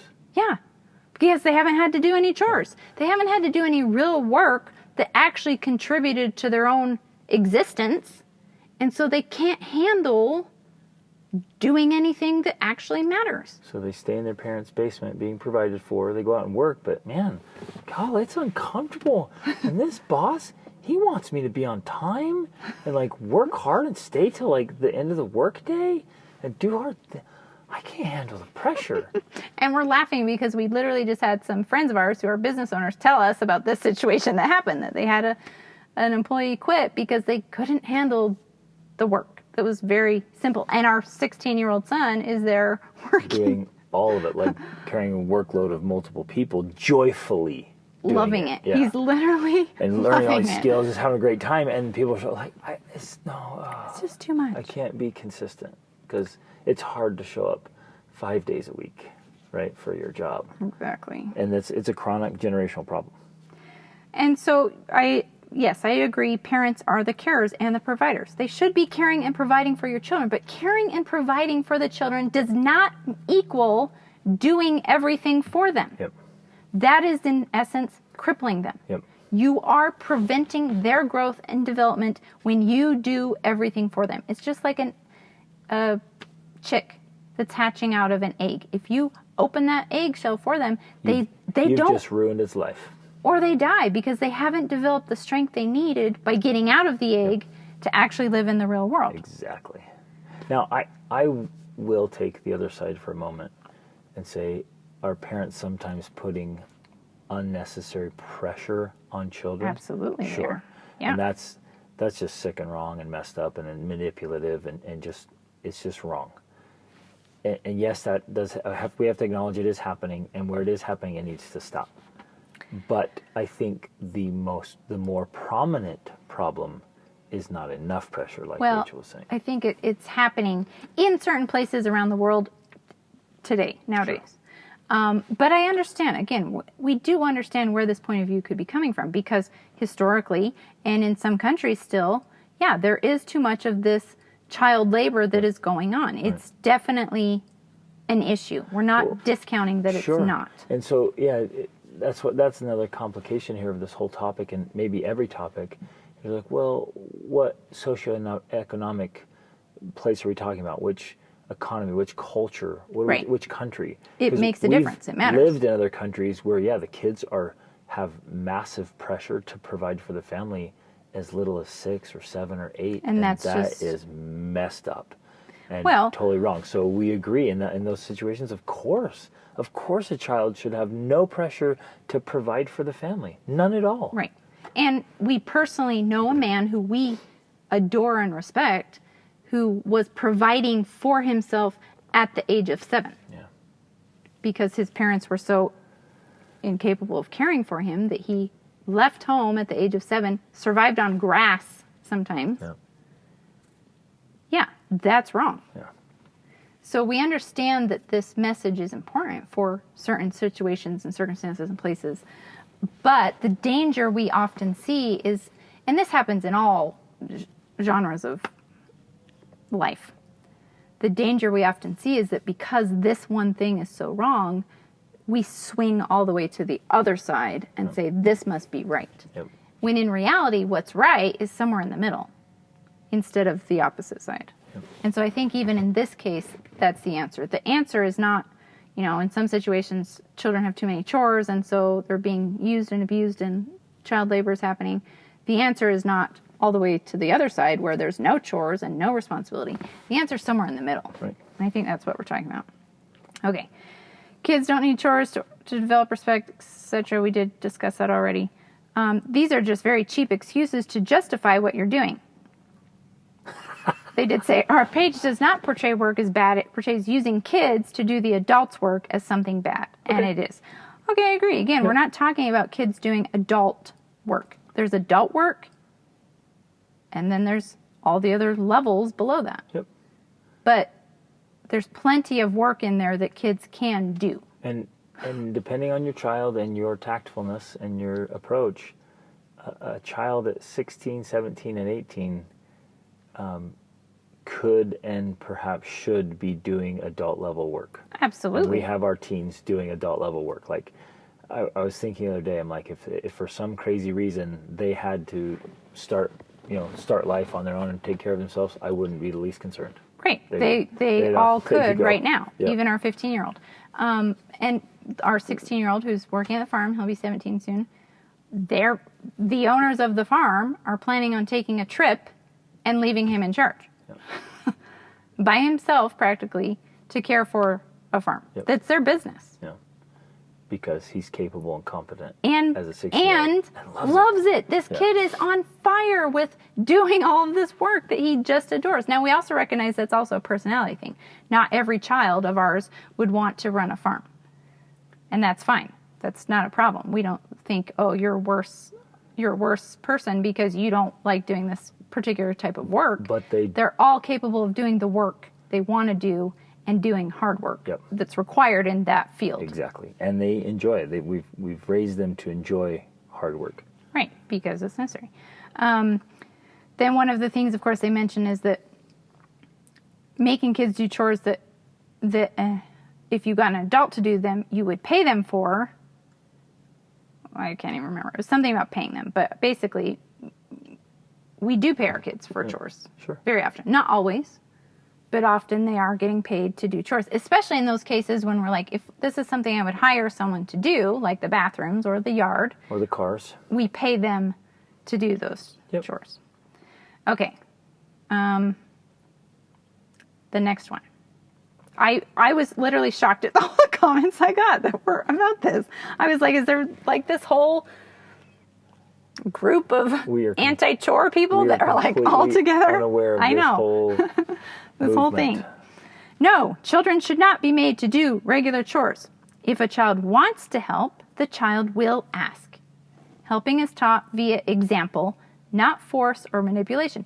Now, with this case, there are aspects of truth in this. Yeah. Aspects that I agree in. And I think that's the tricky thing with a lot of things in life. That sometimes it's like mixed in with truth. And you're like, yeah, that's true. Like this whole you're enough type movement, you know, like you're just good enough the way you are. Yeah, that's true. But it's also only half true. Right? Because some things are true, but only half true, not fully true. And in some ways, this is kind of where this lies, I think. Yes, I think young kids, they will ask to help. And that's a great time to say, yeah, help. Yeah. But as they get older, they're not necessarily always going to be asking to help. Now, if you've trained them right and you've helped them see the importance of it like we've been talking about, they do often ask to help. Like, how can I help out? The vast majority of people, unless they've been tactfully taught, they're not really good at awareness. They're not naturally good just by default. They're not naturally good at noticing all the things that need to be done, and so they wouldn't even be aware of all the chores that need to be done to function because it's just being done. And at their developmental stage of their brain and their cognitive abilities, they're not walking around saying, how did all this food get in the pantry? Wait a minute, how come the internet always works? Is this a free service? When I go to an ATM, like, does this machine just hand out money to anyone with a little plastic card? Right? And so you have to walk them through and just let them know. And we do this all the time. Just letting those kids all the expenses and all the things that need to be done, because you're teaching awareness. Then once they know, then they might be like, wow, okay, I can help with that. But then sometimes it's just kind of the default setting of humans. Of humans is this inherent laziness, like, well, I'd rather take the easy way, right? And that plays out. If I don't have to do it, why do it? Because, mom's likely to do it, or someone else is likely to do it. Yeah. So why should I necessarily do it? It's the least effort strategy that people use they'll do just enough to not get, fail the class, or just enough to not get fired, just enough to get the job done. Most people operate on a good enough attitude and philosophy, and a lot of kids will too. And so you're instructing they're taught them, differently, training them to do that. So there's some truth there, but again, I think it's one of the favorite things that our oldest daughter said one time was we'd gone on a trip, Greg and I, because we lead couples trips, and we went away, and because our children were mature enough, I think she was maybe 17 at the time, we left all of our kids at home by themselves. So she was 17, our youngest was probably 3, 7 of our kids. And I think the people who have commented on your post today would be just come unglued at the thought of us leaving our kids home to take care of themselves. But they are responsible enough to do it. So are. And so when I got back, one of the things she said was, you know what, Mom, I just didn't realize that one of the jobs you do is to manage all of the chores getting done. She's like, I didn't realize that was an actual job until I was doing it while you were gone. And that's kind of what we're talking about. Like, the kids might not be aware of everything that needs to be done, because there's actually a job that's an adult job that mom or dad have of everything that needs to be done, that you're paying attention to, that like this needs to be taken care of and that needs to be taken care of, and who can I find to do this? Like, that's part of the job. And so back to this hierarchy of chores, that's one of the things that you should be doing, but it doesn't mean you should be doing that and actually doing all the jobs. Right. Because then you're doing a disservice to your children who need to learn about how the world works. Let's to a real life scenario. It's like asking the CEO to do all the jobs of all the employees because that lazy sack, he's just trying to get out of, or she's just trying to get out of doing all these jobs. It's like, no, like there's a hierarchy of work, and nobody expects the CEO or the president to be fulfilling the jobs of other people. That's why he hires or she hires other people to do those jobs. Like there's roles. Right. Yeah. So you're saying that you're like the CEO or the president, and so your kids need to do I was really the lesser jobs. That for you. I'll take thank you. Maybe a vice president position. That's good. And yes, it does. That may sound harsh, but the kids are less capable and less competent. They just are. They have less life experience and less skills. And there's a hierarchy down to the little ones. Well, one of the that's reasons... just the nature of life. Exactly. One of the reasons we are the carers and providers is because we have more competence and life skills. If we didn't, it's the blind leading the blind, and we're all going to starve to death because none of us can provide make decisions. That's another problem we're seeing in this generation with the failure to launch epidemic is these kids just getting out of high school or college think they are competent and capable enough to run a company. They want the raise after a week of being there, and they want to be able to tell everyone what to do because they are the cats. These are real life stories. These are real life stories. These young adults showing up and being like, I should own this place. That you guys should just give it to me because my parents always told me how special I am and how successful I'm going to be. And like, dude, you have hardly any skills. Like, show me your resume. Show me your portfolio. Like, show me your results. Some proof of results. And like, well, I don't technically have any, but I am very, very good. And like, okay, prove it. Exactly. Right? But we want everything handed to us. Well, not we, but this philosophy is being spread as like, well, no, I can't believe there's a hierarchy. I can't believe you're telling me that I'm not good enough to run this company over the person that's had 50 years experience doing it. Right. Okay. There's like a couple more, and then one was a very long direct message that I received. I'm going to maybe just kind of summarize, because I know this is getting long, and yet it's so good, though. I just feel like diving into these philosophies and these viewpoints and these approaches and the nuances of what they actually mean, like what are the long-term, what's the long-term outcome of this type of thinking, I think it's important to examine that. It's like we're talking about, and it's something we definitely always do. We always do in our approach to life, is examining these nuances of what it actually means, because semantics matter, and you know, it has its part. If nothing else, I hope you all take away from this the practice of examining things from all sides and really looking at the deep long-term consequences, what things mean and why, and what your approach is, and revisit it often and really reconsider deeply things you thought were so simple and just kind of cut and dry. They're not. Yeah. And I also do wonder because first of all, most of the people that made these comments we're reading are not actually people that are following me, which is one. It's just so fascinating to me, first of all, that all of these comments were made. They were all very lengthy. In some ways, they're emphasizing the same point. Even this next one, you know, that kids shouldn't do chores because it's mom and dad don't want to do their household duties. That's what they're saying. My kids are adults today, but growing up, they never had regular chores, and neither did I. Well, what does that even mean, right there? First of all, you're like, wait a second. You never had regular chores? What does that mean? What did your living environment look like? Like, how did you live? How did you eat? How did you function? How did you do anything? Perhaps they're saying their parents did all the chores, and so they adopted that same philosophy of like, well, my mom and dad did all the work, so I didn't have chores, so I'll do all the work so my kids don't have chores. And then likelihood is their kids will grow up and they'll do all the work.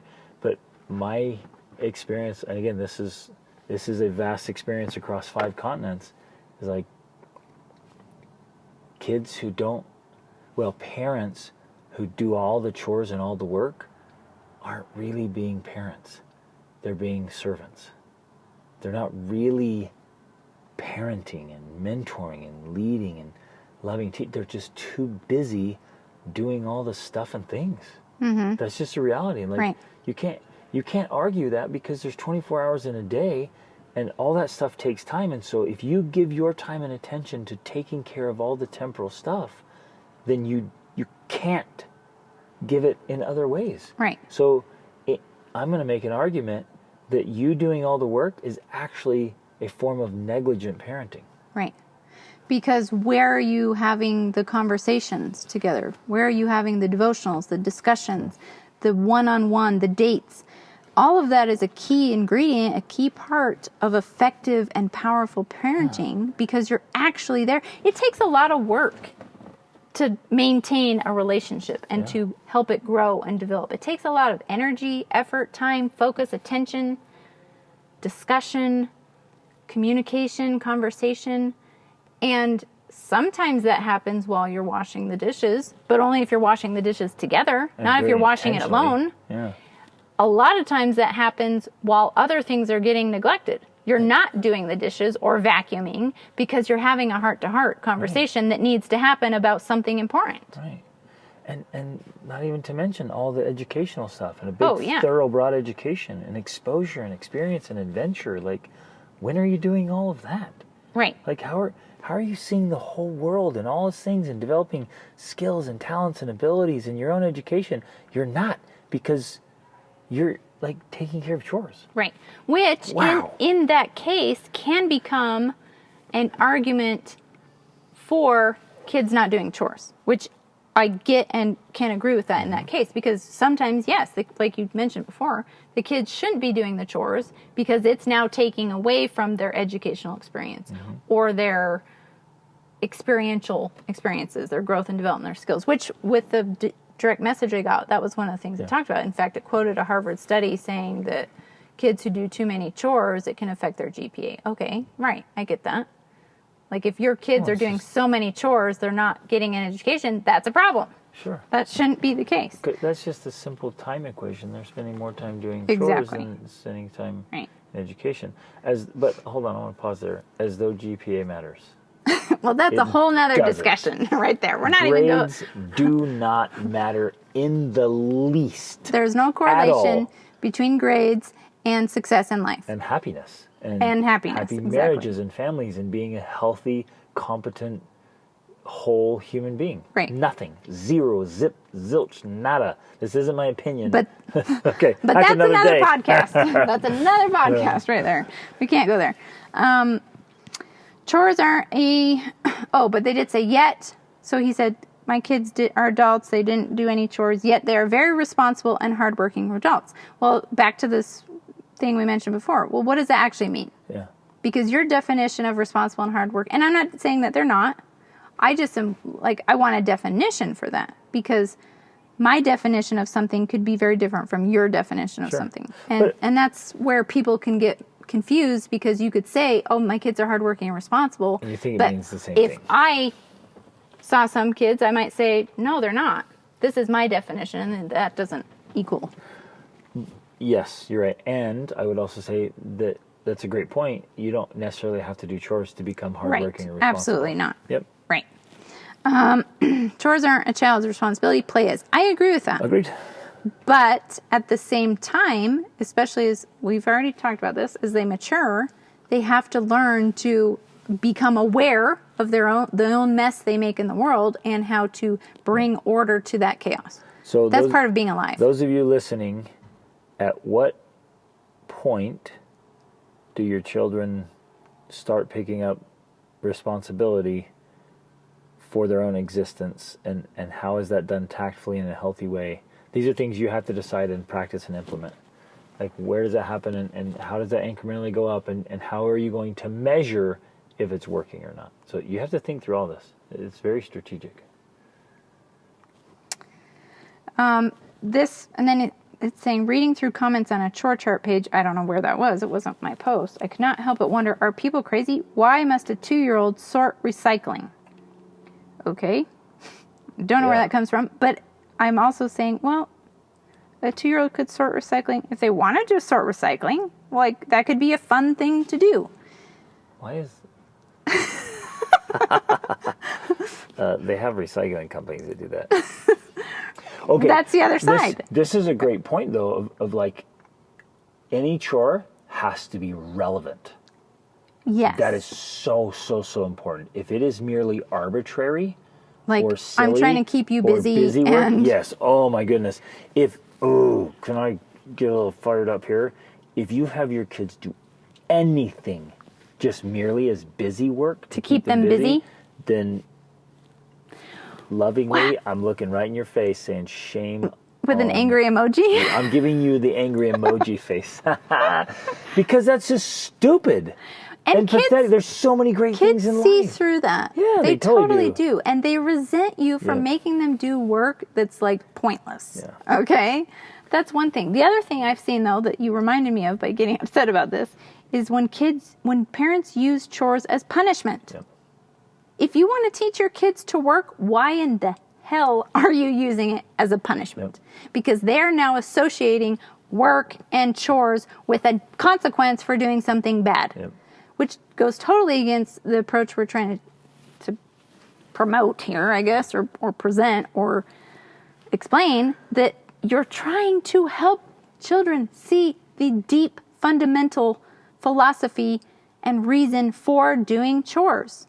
However you define chores, that it's part of the necessity of being alive and existing. And it's part of bringing meaning and value to your life. And anything you do on a regular basis, especially daily, it's not insignificant, because it happens every day of your mortal existence. If it's 15 minutes a day, that's 97 hours a year. Over 10 years, that's 970 hours that you've spent doing that thing. That's not inconsequential. Exactly, it's not. You better make it count, and it better matter, and it better not be just merely arbitrary or stupid. And it's better if you don't hate it and get angry about it, because you're spending 970 hours of your life being angry. This isn't a decade. There's another approach I've heard people say quite often, that they'll be like, well, if my kids are doing dumb things or silly things, I'm just going to put them to work. Like, if they have time to waste time or fight or play video games, whatever, I'm going to go ahead and put them to work. I'm like, there it is again. I'm not sure. I get the reasoning behind that. Me too, but I'm not but sure I it agree. doesn't solve the how about underlying problem. Let's help you choose to make better choices and choose to use your time in other good things. Let's not just say, well, if you can't choose to do anything, then I'm putting you to work. I'm like, I'm not so sure. Because the ideal here is that we are all choosing to use our time well, to do good things, to benefit ourselves and to benefit others, to serve, to love, but not in a forced way and not as a consequence. Right. Well, because one, you're first of all choosing to not fight with people, right? That needs to be the first choice you're learning how to make. And if they don't know how to do that, then putting them to work doesn't necessarily solve the problem. Right. They don't necessarily have the skills of how to solve those problems. Right. So that's one of the things you could be helping them do in your parenting and mentoring role. Instead of putting them to work on a chore, you're teaching them how to resolve conflict. Or to make better choices. And that's time consuming. Yep. That's not fun or easy. It's challenging. But if you're saying you're fighting, go mow the lawn, that doesn't help them learn how to resolve conflict. That just teaches them how to avoid it by going to do something else. Then the second thing is, ultimately, you're trying to teach them to choose to do the work. That's the ideal, that they see the necessity of it and they choose to do it because they understand its importance and meaning to their own life. So neither of those are being accomplished in that scenario. Okay, but on with this. Why is it so difficult to wash a dish, sort laundry, vacuum, wash a car? That one needs to be taught these things repeatedly through childhood? Well, no, it's not necessarily that difficult. But you're doing it because you're helping them learn that these things are done every single day of your life. And so you might as well learn to do it well and do it with meaning and purpose and joy. And then even teach your kids how to outsource it to other people. Yeah. If you really don't like doing it. Why do we need to have a 10-year-old acting like a mini independent adult? No, we don't need to. They don't need to be independent adults, but they do need to be as mature 10-year-olds as possible for them. There's nothing wrong with expecting them to act their maturity level or helping them to learn to act their maturity level. To be as autonomous as possible and have what they're pursuing just slightly over their current level, always. As we're going through life. So that's right outside the zone of proximal development. You just, even as adults, what we're pursuing, what we're trying to do is just beyond our current capacity. That's what keeps us growing. Otherwise, if we only go to our current capacity and we stay there and we retreat back from that limitation, then we condemn ourselves to that level. Right. And we remain underdeveloped. Exactly. Then he mentions a book, which sounds fascinating, Peter Gray's book, Free to Learn, that there are tribal cultures in the world that do not expect the children to do much of anything. The kids are allowed to be kids without responsibilities like the adults because they will one day have their responsibility anyway. Sounds fascinating. I don't doubt that that's the case in different cultures. And there's absolutely some profound and true principles. Absolutely, there. I agree. The kids play like they are doing the jobs of the adults in the tribe. Yes, I've seen that, and I think that's especially important for younger children. I think it's good for the younger children. And I guess we should emphasize that just in case that's being misunderstood, because I think it is in a lot of these comments. We're not talking about 8 and younger. Like 8 and younger, they're encouraged to do chores. They're encouraged to participate, but they're definitely not forced to do them or punished for not doing them. As they get older, 9, 10, 11, and especially 12 and above, that's when it's more of I wouldn't say, it's definitely not forced, it's an expectation. But it's an expectation because you are alive. And you eat, and you sleep, and you wear clothes, and you're old enough and big enough to help out. Exactly. Right. So it's simply an expectation. So even in this tribal thing, right, I still would like to see the long-term outcome. Like, let me meet those adults and do a full evaluation based on their cultural standards and expectations, not yours. Not mine, no, but as a whole. So I get to work with people from all kinds of backgrounds. Like, I really, and I've studied this for over 25 years. So I can get a quick assessment on the wholeness of a person. Mental, emotional, physical, social, spiritual, financial. I can get that. I would love to meet these adults who are raised without chores and see, are they whole, healthy, wonderful, thriving, happy adults? Otherwise, this model we see, so what?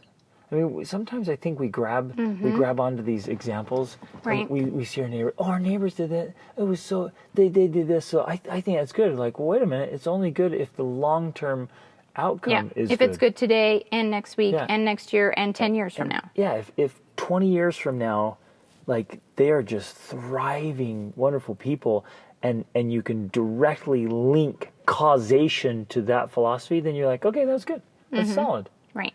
Right. And then in a case like this where you're using some tribe, like, yeah, I get it. That there's a lot of value in studying that and learning from the way people do things, but just because something works in a tribe where the entire culture is following a certain model, like in that, it's not just the family, the nuclear family, it's the entire village is doing things a certain way. And so you're going to have different outcomes than if you took this philosophy and applied it to your little nuclear family. Exactly. It's not the same. Wow, nope. It's not even close to the same. So when it comes time, they start contributing, they're happy to be moving on and having responsibility, and they know what they are doing. I think it's lovely. Stop trying to make kids into that which they are not. But again, back to this idea, that works in that tribal situation because they have the support of the entire community. That's why something like that could and would work well in that situation. But you're not going to get the same results if you try this with your own little family when no one around you is supporting that or understanding this philosophy that you're trying to use. It's a very different scenario. Man, especially if all the bulk of the workload of the chores falls on you. Right, without the support of the community. Then ironically, you're going to be an absentee parent because you're doing all the chores and you're not actually present with your kids. And you might pat yourself on the back and be like, well, I'm not one of those working parents that was always gone. Like, actually, you were. You were just working at home. You were just doing all the chores at home, and you were in the same room, but you weren't together. Ooh. Man, I feel adamant about that one. Okay, last one. Starts by saying, I could not disagree with you on this subject of children and chores more. Wow. First of all, my very first question I just would be curious about is, does he have any children? If so, how many? That would be my first question. And are they grown, and what's the outcomes? And are they grown, and what are the outcomes? He does say, I have examined all the research. Wow. Yeah. That's quite inclusive. He must be elderly and spent his whole life studying. Because that's incredible. As far as I know, no matter what the topic is out there, you could spend a lifetime studying it and still not cover everything that's out there. So you haven't read it all. There is not any study to the effect that chores really help kids, not even the Harvard study, which I have examined. In fact, the only study I found that came close to testing this idea was a 2003 study at the University of Amsterdam. In this study, which I kind of mentioned before, they found a direct negative path was found between the number of chores assigned and the school success GPA, which again, you said was like, who cares? Yeah. And GPA doesn't necessarily mean anything. Yeah, although I do understand. What are they measuring? They're measuring academic performance. They're not measuring the character and attribute, the happiness. They're not measuring anxiety levels, depression. Yeah. Like you said, happiness, joy, being well adjusted. Yeah. Being emotionally and mentally stable. They're not measuring any of that, so who knows if that's even effective. Although they are saying that chores had a negative effect, which I could understand that, and we talked about. You could be doing so many chores that you don't spend time with your kids, or you don't get an education. Yes, that's a real thing. And it depends on how it's being implemented, too. And too many chores and responsibilities interfere with schoolwork. Great. Again, there's no evidence that doing chores contributes to a child's success. The Minnesota research was not peer-reviewed and thus unreliable. Okay. The challenge with doing, like, I'm a research person. I like the research. I like the data.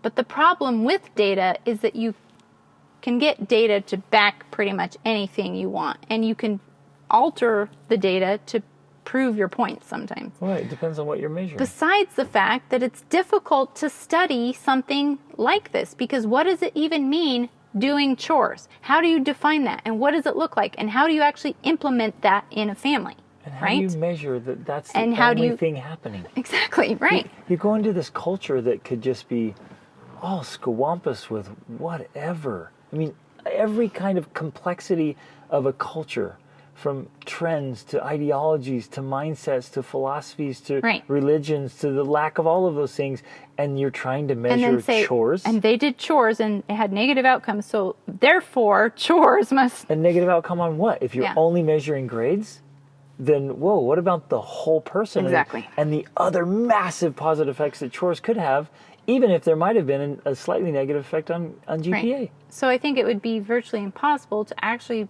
do a reliable study on something like this because it would just be too variable. There's too many factors that come into it.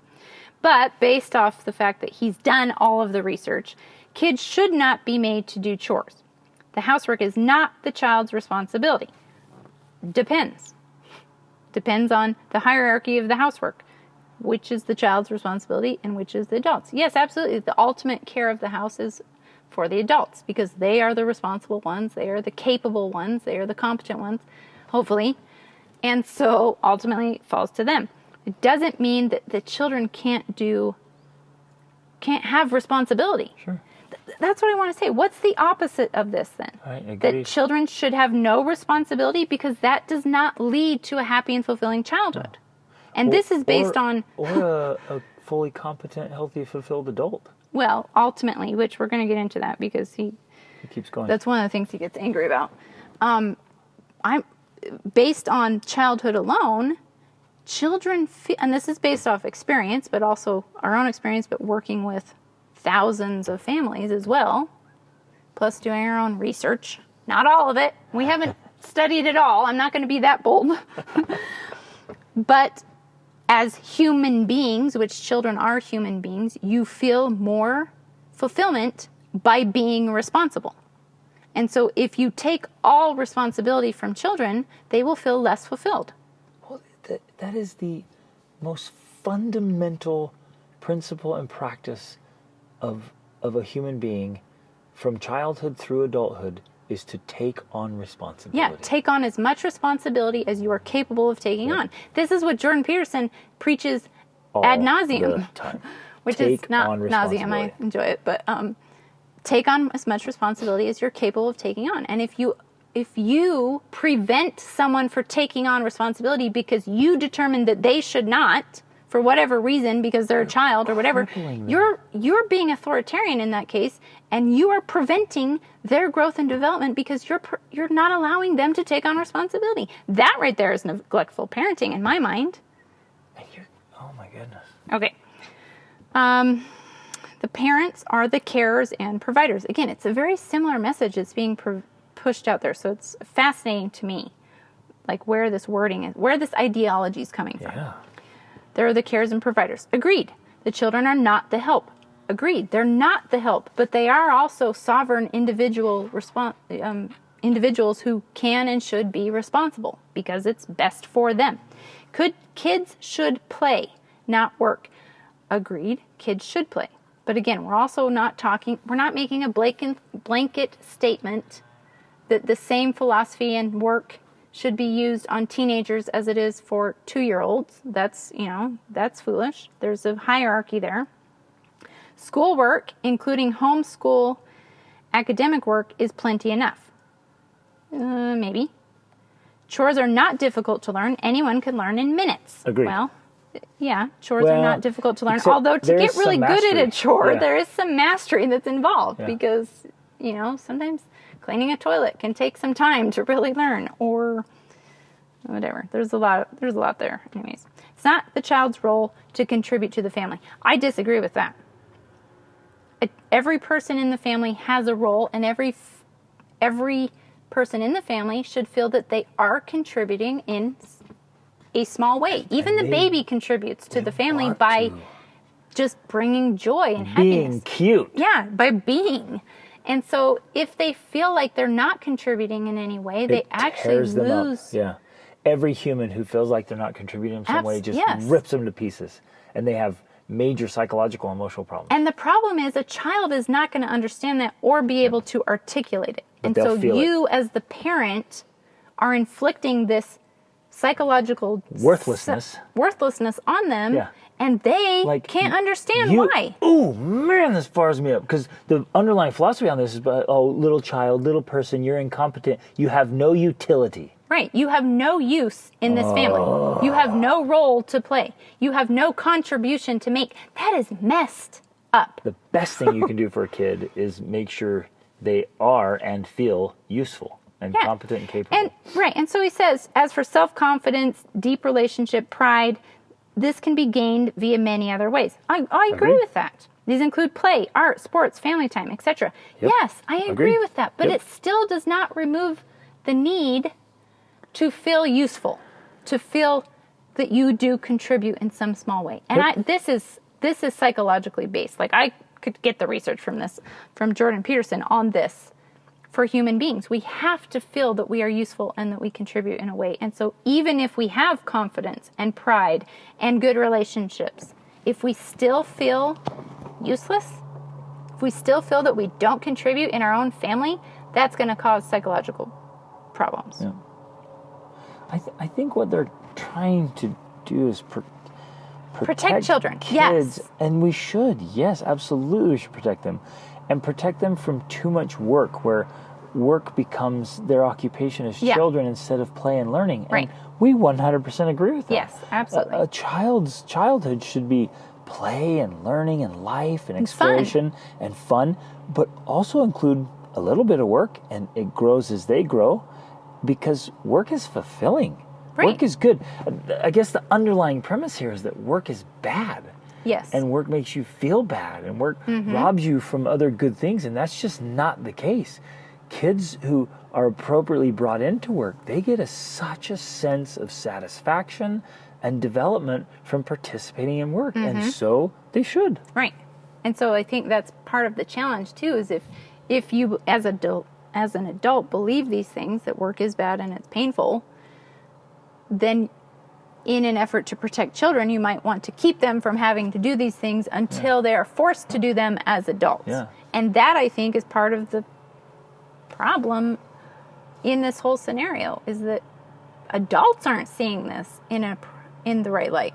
Adults aren't seeing work as a blessing or a benefit. So it often comes back to what we've talked about before in other podcast stuff, like if you as an adult hate your job, and you hate your existence, and you just think it's just drudgery and grind, and life is just terrible, then how could you not adopt this kind of philosophy of just let kids play, because once they become adults, it's going to be so miserable and horrible and terrible. I'm like, dude, you need to get a job that you love. You need and to love find your life. passion and love in life and work. And get out and do all these great things. You need to transform yourself so that you can see, like, oh, wait a minute, this is great.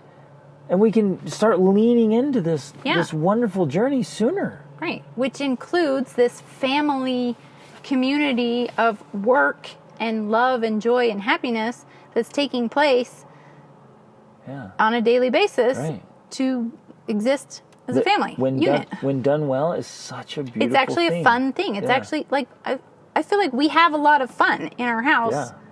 Just while working. Doing the daily chores that need to be done. And it's not drudgery. It's just, hey, this needs to happen. Let's put on some music. Let's have a good time. Let's talk. We teach this philosophy so well that the little ones have picked up on it. And then, like, they went all the way up, our 3 flights of stairs, and they got there like, oh, well, I'm tired. And they're like, wait a minute, no, Dennings don't get tired. And then the little 5-year-old's like, yeah, Dennings do hard things. And it was just so cute overhearing their little chatter of like, we got this, we can do this hard stuff. We can climb up the stairs. And it's this cool little fun philosophy we're teaching about life. But I think some of the people pushing this are trying to protect children from this individual's own miserable existence. Right. In some cases, you know what I'm saying? If you really despise adulthood, and all the responsibility that comes with it, and all the chores and all the work. You want the child to stay a child for so long, but then you want him to be Peter Pan. That's exactly where I was going. You're as guilty as the Peter Pan philosophy of trying to avoid responsibility because you think it's a bad thing. Right. But it's not. Done in the right way, responsibility is a beautiful and desirable thing. And it's what shapes humans into wonderful adults. Yes, but we're going to talk about this in a second because he Okay. brings up the adult point. But it shapes them also into wonderful children. Yep, absolutely. Because all of our children are wonderful. And part of the reason they are is because they are willingly taking on responsibility. And just so you know that's not just Rachel's subjective opinion of her own children. And we're not boasting here, you guys, but people tell us all the time, they interact, get to know our kids, and they're like, wow, right? Your kids are awesome. And they are. They genuinely are. They're great kids. And we're not boasting. We're just using this like, hey, this stuff works. Genuinely works. Right. Okay, absolutely everything can and is... She's quoting again. I'm quoting again. Absolutely everything can and is taught without chores. Okay? Possible, but again, like, what else are you going to do if you're not doing chores? You can go out of your way and take your kids to a farm or have them get a job or whatever, but like, it seems even more effort. Big words like everything. How can... In all caps. Yeah, in all caps. How can everything be taught without chores? How else could you learn to clean a toilet except by cleaning a toilet? Right, exactly. So in that case, you pick your chore of cleaning up after yourself in the kitchen. Like, you can't... How do you clean up after yourself in the kitchen except by actually doing that thing? Right. So everything, that's a little too... Yeah. Everything can and is taught without chores, thus making them redundant. And yet they are the most essential building blocks of your day. You don't go throughout life without the daily chores of living. This is the part I just don't get. I don't know what people are meaning with chores, perhaps. Are they talking about mowing the lawn or digging a ditch I would or love to talk to this dude. mopping the floor with... Like, who does his chores? Okay, so he continues. The only reason any parent would insist on making kids do chores is so the parents have less work, which is a bad reason and amounts to taking advantage of the kids. Wow. It's pretty... That's extremely bold statement. It's yes. That every family, every parent who has their kids do chores... is only so they have less work. And not because you actually care about the well-being of the child and their long-term stability and emotional sanity, because having responsibility gives you meaning and purpose. Yeah. That's not why you would do it. Okay. By chores, this is good because he actually defines it. I mean, tasks such as laundry, mopping, sweeping floors, washing the family dishes, loading and unloading dishwashers, cleaning toilets, bathrooms, etc. Obviously, a parent can teach a child how to do these things without making it the child's job and responsibility. Well, yeah, I agree that you could teach them how to do that. True, but they need to get their hands on it. Right, and well, like you've mentioned before, that the only way to actually learn how to do something is by doing it, and then plus, like, who else is going to do these things? Well, does this mean mom's doing all these things? Right. So exactly. So somebody if has mom's to do doing it all. Even if dad's doing it, I was like, I'll get this when I get home. If he's doing it all, then he's not being there as the parent. He's missing out on other things that he could and should be doing because he's doing it all. So there's a problem there. But I do want to emphasize this, where I've said it before, like, how confident would you be if I showed you how to defend yourself but you never actually practice it? Or how confident would be if I showed you how to swim and taught you everything but you never step in the water and then one day you get pushed in? Do you think you're just going to be able to figure it out because I taught you how to do it? I mean, there's just so much value of getting your hands on it. Right, exactly. I'm thankful my parents did not require chores from my sister and me. She's quoting again. I'm quoting, sorry. Growing up in the 1980s, I'm grateful we had true parents who respected our childhood. We're not putting this in question here. We're not saying disrespect childhood or that children should be miniature adults or that they shouldn't be able to be children. That's not at all our point. Like, we truly believe in that. In fact, our entire educational approach and philosophy is based off of allowing them to act their age, to be their maturity level. And I think in his defense here, lots and lots and lots of parents don't do that. They're not letting their kids be kids. Yeah. And that's so sad. They're working them way too hard. Right. I agree. So it's not one extreme or the other. We have to find this middle ground, this balance. Both my sister, me, and everyone I grew up... I never had any problems with performing any chore. Both my sister, me, and everyone I grew up with are living proof that regular chores for kids are worthless. Wow. It just seems so extreme to me. Like, there's no value whatsoever at all in having a regular chore, even if it teaches you that regular chores are a part of being alive and you have to do them if you want to eat or wear clothes. There's such a bigger picture thing missing here in this argument. Like, who's doing the chores then? Right. They can't not be done just because we think chores are worthless. Who does them? And whoever's doing them is just carrying this massive, massive load and missing out on other, I would say, more important things. Right, exactly. So he says maybe the only value for kids doing chores is it takes a load off of lazy parents. Well, no, because our entire approach is doing it for their benefit. Like, I sincerely believe, yes, I'm not going to disagree that I don't receive any benefit for having my children do chores. Like, yes, I still receive a benefit because that's one chore I don't have to do. But that's not the main reason for doing it. You use that time and energy that would have been spent in that, you use it to do other things that even benefit the kids more. Yes, you're true. not just sitting around wasting your life. And I see that some parents do. If there's any benefit to you specifically, Rachel, you use that to turn around and benefit the children in our family even more so. So it's like, you're not sitting there like, oh, I don't have to do that. I'm going to go sit in my office and do nothing. Yeah. Do you know how long it took? I'm quoting again. Do you know how long it took for me to learn, for example, laundry? 10 minutes. Okay, great. It doesn't take that long to learn these things. We agree. But like you're saying, if that's the reason parents are giving for why they have to do the laundry, like you have to do the laundry so you can learn how to do the laundry. Well, no, you can learn to do the laundry in 10 minutes. You have to do the laundry because you wear clothes. Yeah. And if you want to wear clothes, someone has to do those clothes. So you, especially as you become more mature, right? And we're especially talking about by the time your kids get to teenagers, they should be able to do these things. Now, some of these people will think that that's child labor because our 11-year-old actually does the laundry for the entire family. So, that's, I'm sure, taboo. I guess we have to define what labor is. Putting laundry in the laundry That's machine. That's not labor to me. It's like you're throwing it in. There's hardly any easy. labor at all. Right. That's why the 11-year-old gets that job because he said, I don't want to do this job. I said, okay, pick a different job. Do you want to be in charge of fixing the cars or mowing the lawn? Like, you pick. You decide which job do you want. And ultimately, he wanted that one because it was easier than other jobs that had to be done. So you're right. It's not hard, but laundry has to be done because you wear clothes. Now, you might say, but he's doing your laundry. You're using him. You're taking advantage of your son so that you don't have to do your own laundry, Rachel and Greg. Well, okay, fine. But that's because I'm ordering all the groceries that he eats, and I'm making the meals that he eats, and I'm paying for the internet for his online classes, and I'm doing the Instagram posts for his online classes so that he can attend this class. Like, there's a lot of other things I'm doing for him. Thousands of dollars so he can go on epic trips with us and do incredible things. Yeah, so, I feel like it's a fair exchange when we tally the books up here because I'm actually doing a lot more for him than he is doing for me, ultimately.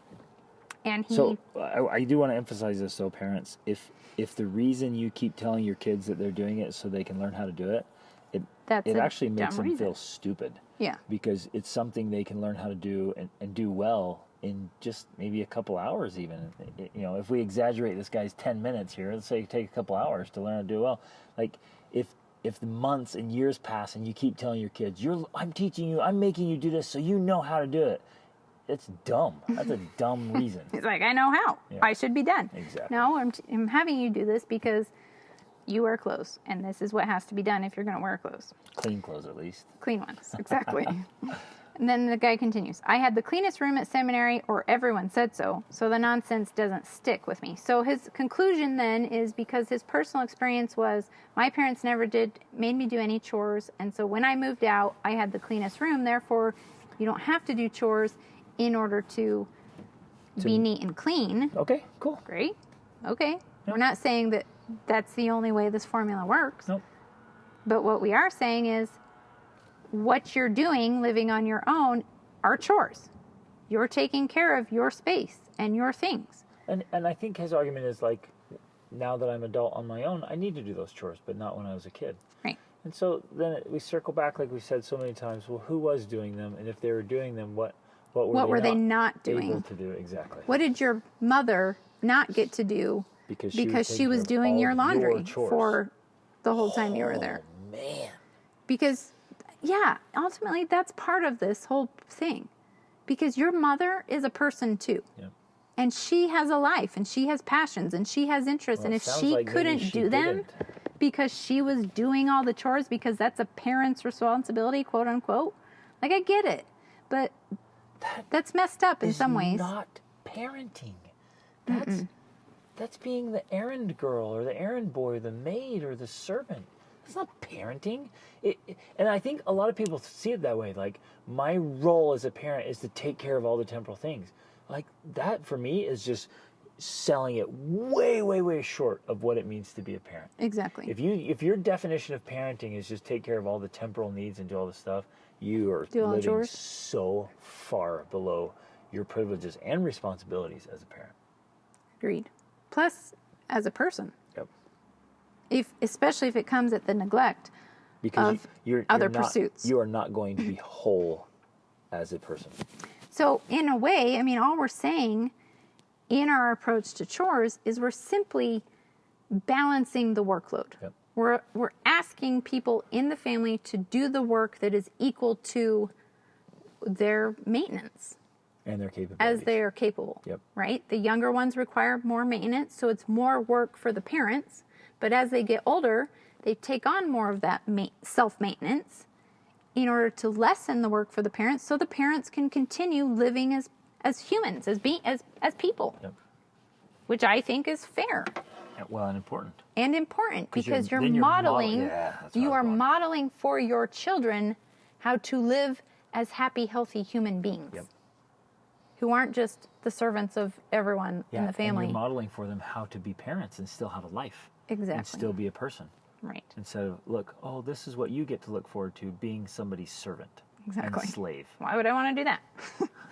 Why would I have kids? Okay, finally, I'm quoting again, even the phrase, quote, we are not raising children, we're raising adults, which I guess I must have quoted in this post, although I don't recall because I scheduled it a few weeks ago. This phrase is wrong. No, you are raising children. Now, first of all, even that seems contradictory to me because raising means it's growing. And if it's growing into something. Anyways, you're raising children who will grow into adults. I get it. So, right. You're raising children who will grow into adults. But they're not going to stay children forever. We have to remember that. And he ends with, all caps, respect childhood. I get that. I agree. I fully believe childhood needs to be respected. It's precious, it's sacred, it's special. But childhood does not negate any responsibility at all. And a whole childhood doesn't necessarily exclude any kind of work. In fact, taking on responsibility and doing some form of work which is appropriate actually makes childhood and life more meaningful and more fulfilling. Yes, exactly. More responsibility, it adds depth to life. And growth and fulfillment and satisfaction and skills. It's so important. So yes, he's right. We are raising children who will one day become adults. It's the long game. My concern is how many people are raising children in such a way that they remain children. And so that's why we have this whole generation of young adults who don't want to become adults. They're all playing Peter Pan because their parents raised them to be little kids and coddle them, protect them, and they never learned how to take on pressure and work and responsibility. So whenever it pops up, they want to avoid it, and they're back home in the basement, and they can't adult today. They can't do adulting because it's just too much. It's too strenuous to do the adulting responsibilities of day to day. So they quit their jobs, they come home early from missions or don't go at all. They bail out of marriage at the first sign of pressure or hard work or responsibility. They can't stay in the workforce or even the military.